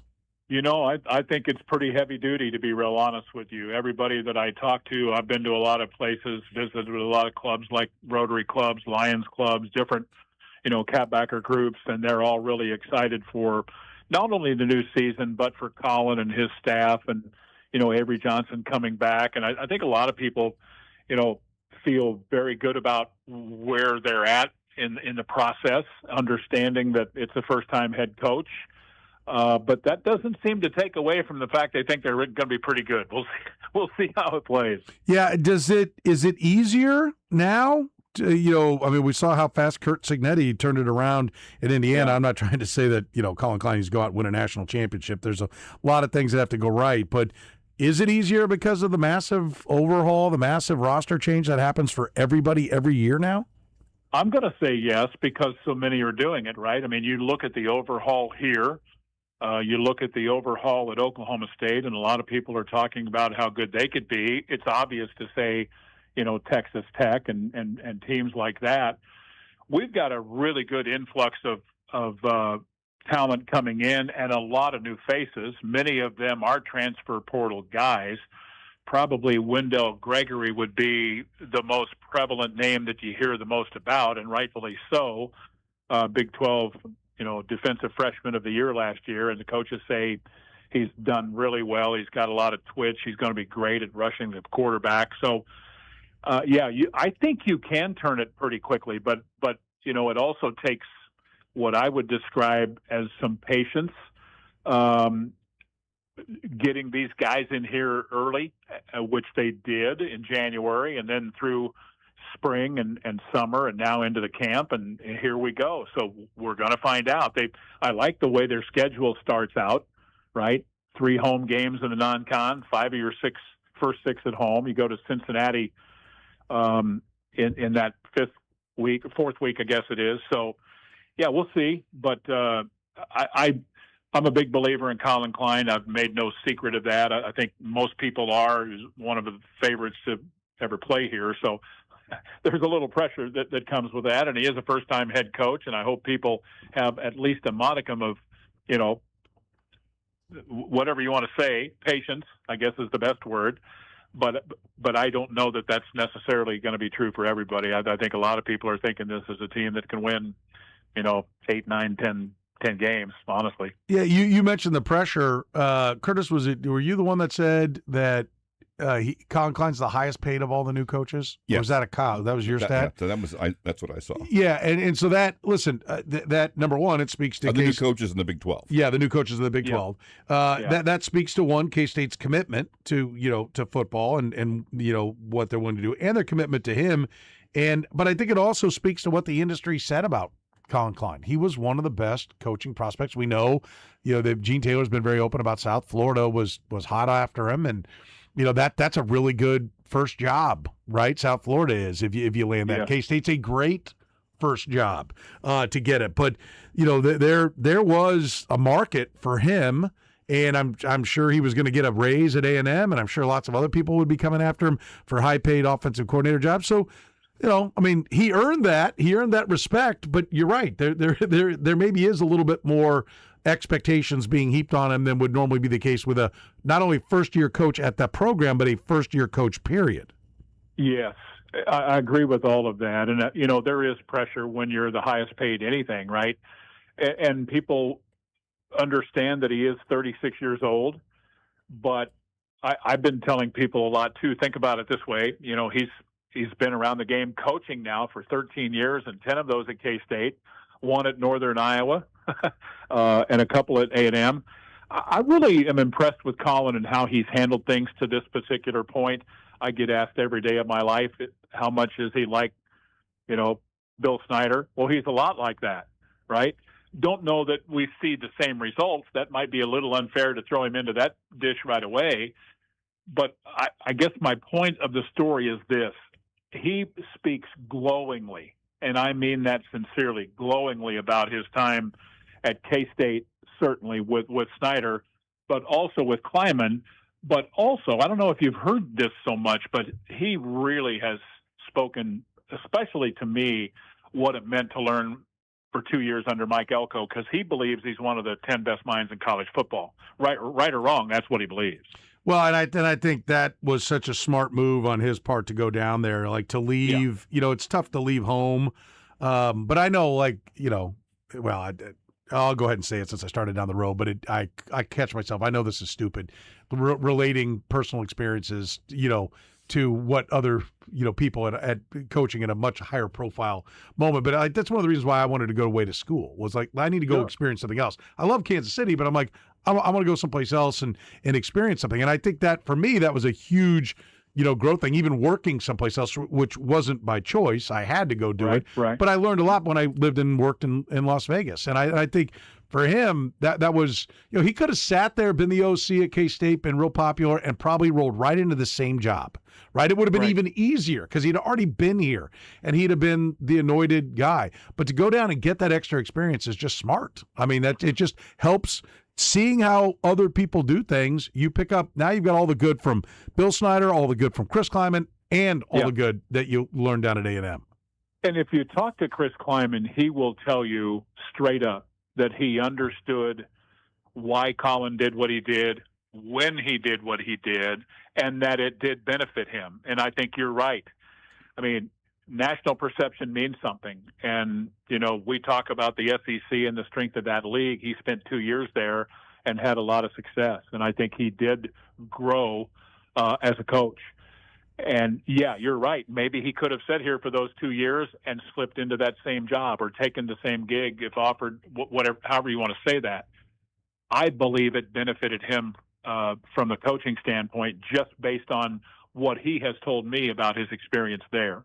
And I just think he knows and loves K-State. Yeah. And that will be an advantage too. Oh, absolutely. Absolutely. Now, listen, would I have minded it if he'd had 1 or 2 years as the head coach of South Florida? Would he have been even more prepared if that had happened? Yes. Great point. Yes, I think he would. And I think that is where K-State fans do need to have some grace and have some patience with him, because everybody's going to make some mistakes and find their way and how they want to do things. That's there. But that being said, he was by far the best candidate for the job without it. So he's not quite as polished. Like, Eli Drinkwitz is a better coach now than he was the first day he got to Mizzou, but 100%. He was 13-1 and a rocket ship after being at App State. You either go get him and live with some growing pains, or you don't get them. And so I think this was, you know, this is a win-win for everybody involved, but there does need to be some patience, and he'll be better 2 years from now than he is right now. Yeah, and I think you see that in how they're recruiting right now. I mean, they're recruiting really, really well, and I think he is a very interesting choice from the standpoint of how much he knows about K-State and loves it and played here and all of those kind of things. But, you know, I think the experience in the SEC will help him not only, you know, roaming that sideline, but also in recruiting and seeing how it was done at a different place. I think that's what we're saying, right? You got to get, at least that's the perception most of the time for good quality coaches that are young and become not only the quarterback's coach or whatever, but the offensive coordinator with the thought of this guy's going to be a head coach someday. I don't think there's any doubt, and I mean any, that going there for those 2 years has benefited him in a multitude of ways. So let me ask you this part. We're talking to Wyatt Thompson, of course, the voice of the K-State Wildcats. You know, we've seen players that were really successful struggle as coaches, right? And I don't think that's the case with him. I'm going beyond that. But, you know, there were a few. Larry Bird, you know, took the Pacers to the finals, but we've seen lots of stars get in there and bomb. I don't think that applies here to Colin Klein. He was a star. He was a Heisman Trophy finalist. But I think he's already proven his ability to coach, right? And he's not just being dropped in as the head coach with no coaching experience whatsoever. But I'm curious if that might apply to toughness, because Colin Klein was as tough as it gets, and it's legendary with the bruises he'd have and needing help to get his shoulder pads off, and then go right back at it and running into guys and taking on whatever it took the next week, like he was as fresh as you could possibly be. So I think he can coach, but Avery Johnson's not as big as Colin Klein was. Not that Colin Klein was the biggest.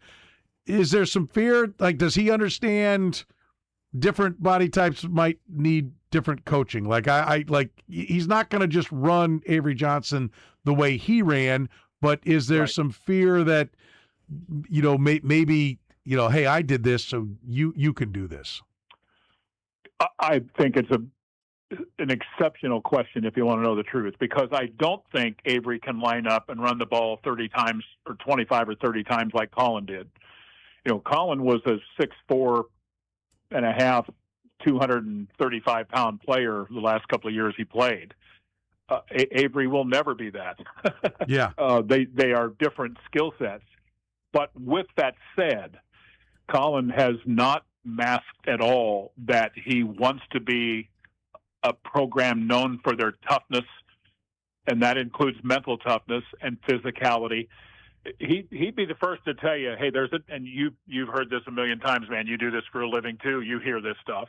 There's a difference between being injured and being hurt, right? Yeah. And he knows that as well as anyone. But I think you have to be aggressive. I think he will be aggressive, and I think Avery will run more than he did a year ago. I don't, however, think it will look the way Colin did it. I think you have to use him wisely in the run game.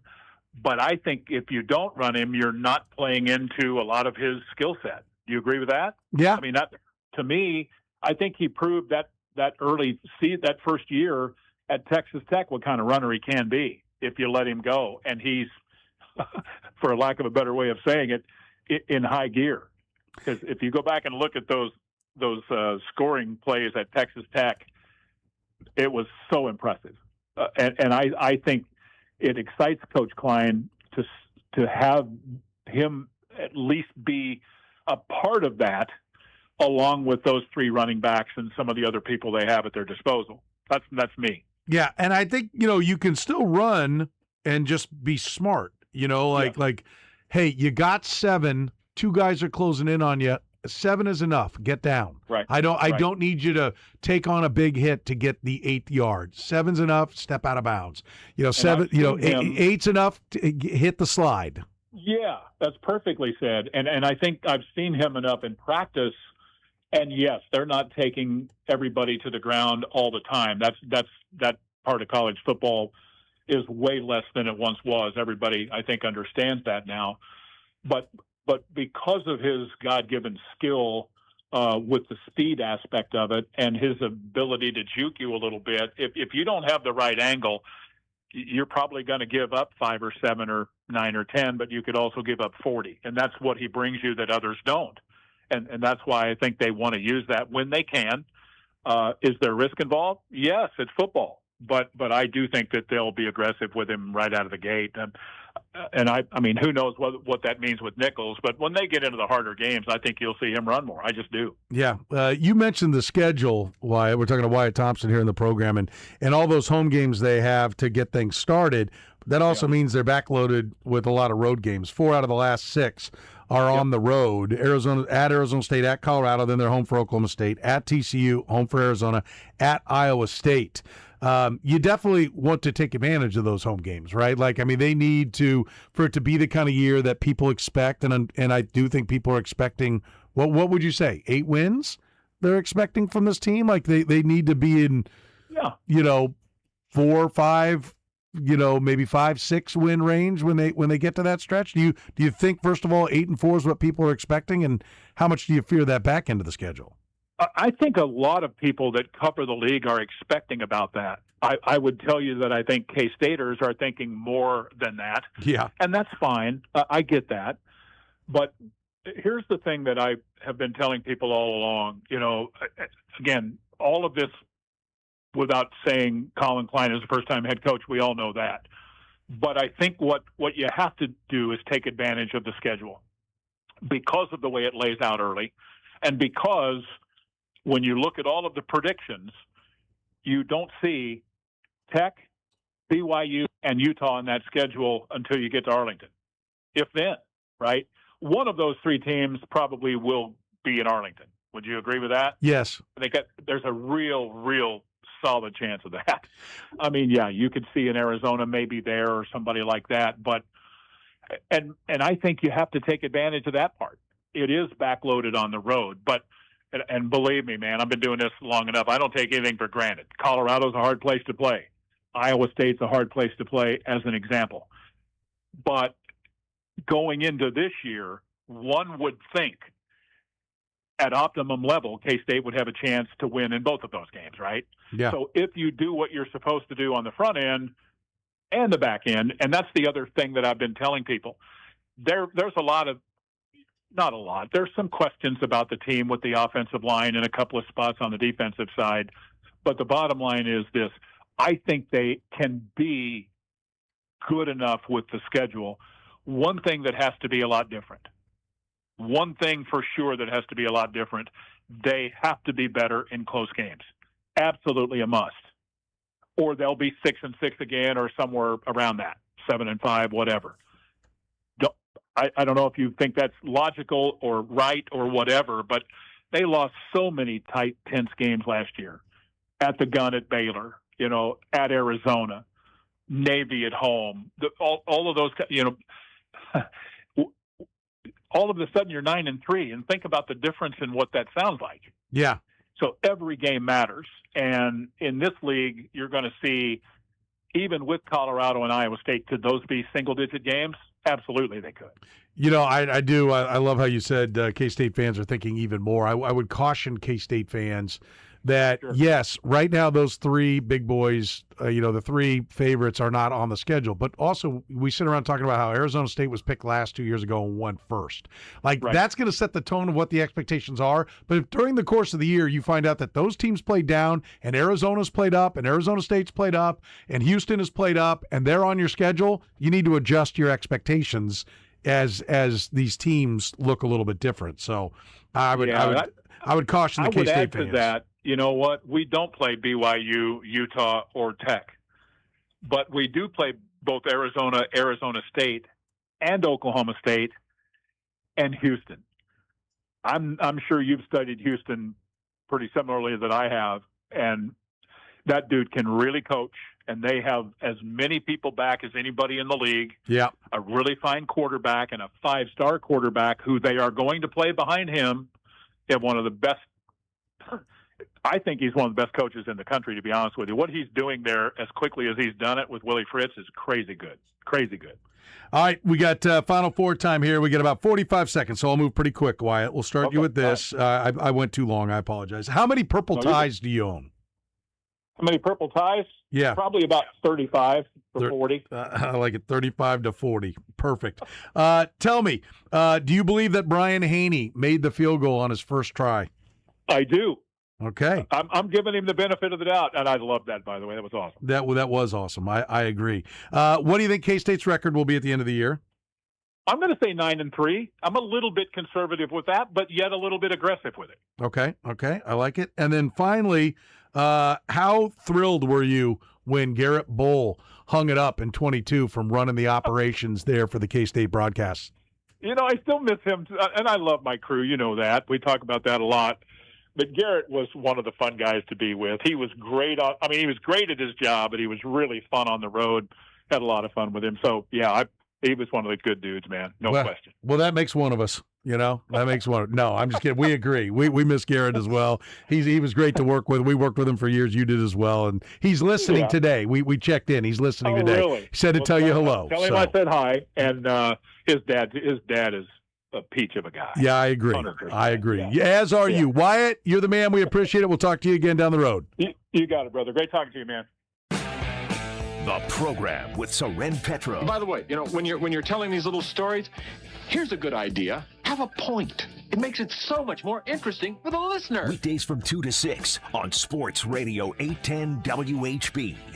Listen up, there's a whole new world of savings with the Hen House Passport Rewards. If you're shopping at Hen House, it's time to get rewarded every time you fill up that cart. The all-new Passport Rewards app. Download it right now. It's your key to bigger savings with personalized offers based upon the products you love. Digital coupons you can redeem right from your phone. Exclusive member-only specials as well.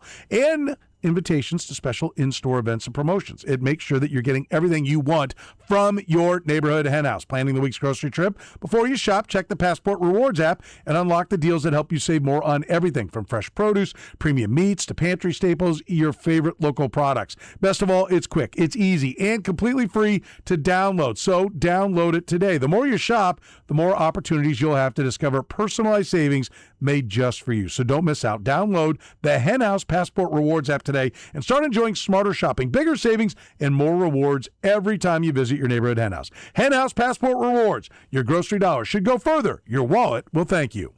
Big news from Kansas City Cannabis. Kansas City Cannabis is expanding with a new location right off I-35 in Eagleville, just south of the Missouri-Iowa state line. You'll have the same hometown quality you'll love, plus a convenient drive-through open daily until 10. Whether you're traveling or just exploring, Kansas City Cannabis is your perfect stop. Visit kccannabis.com for details. Can't wait to see you in Eagleville. When America needs power, Wholesale Batteries delivers. Nationwide shipping, premium brands, unmatched expertise. We keep America running. Wholesale Batteries, your power partner since 1977. Any battery, anytime, delivered anywhere at wholesalebatteries.net. You know, betting on football also.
But first, the La Feta Delicatessen, end of the hour answer. Who was the A's single-season home run leader?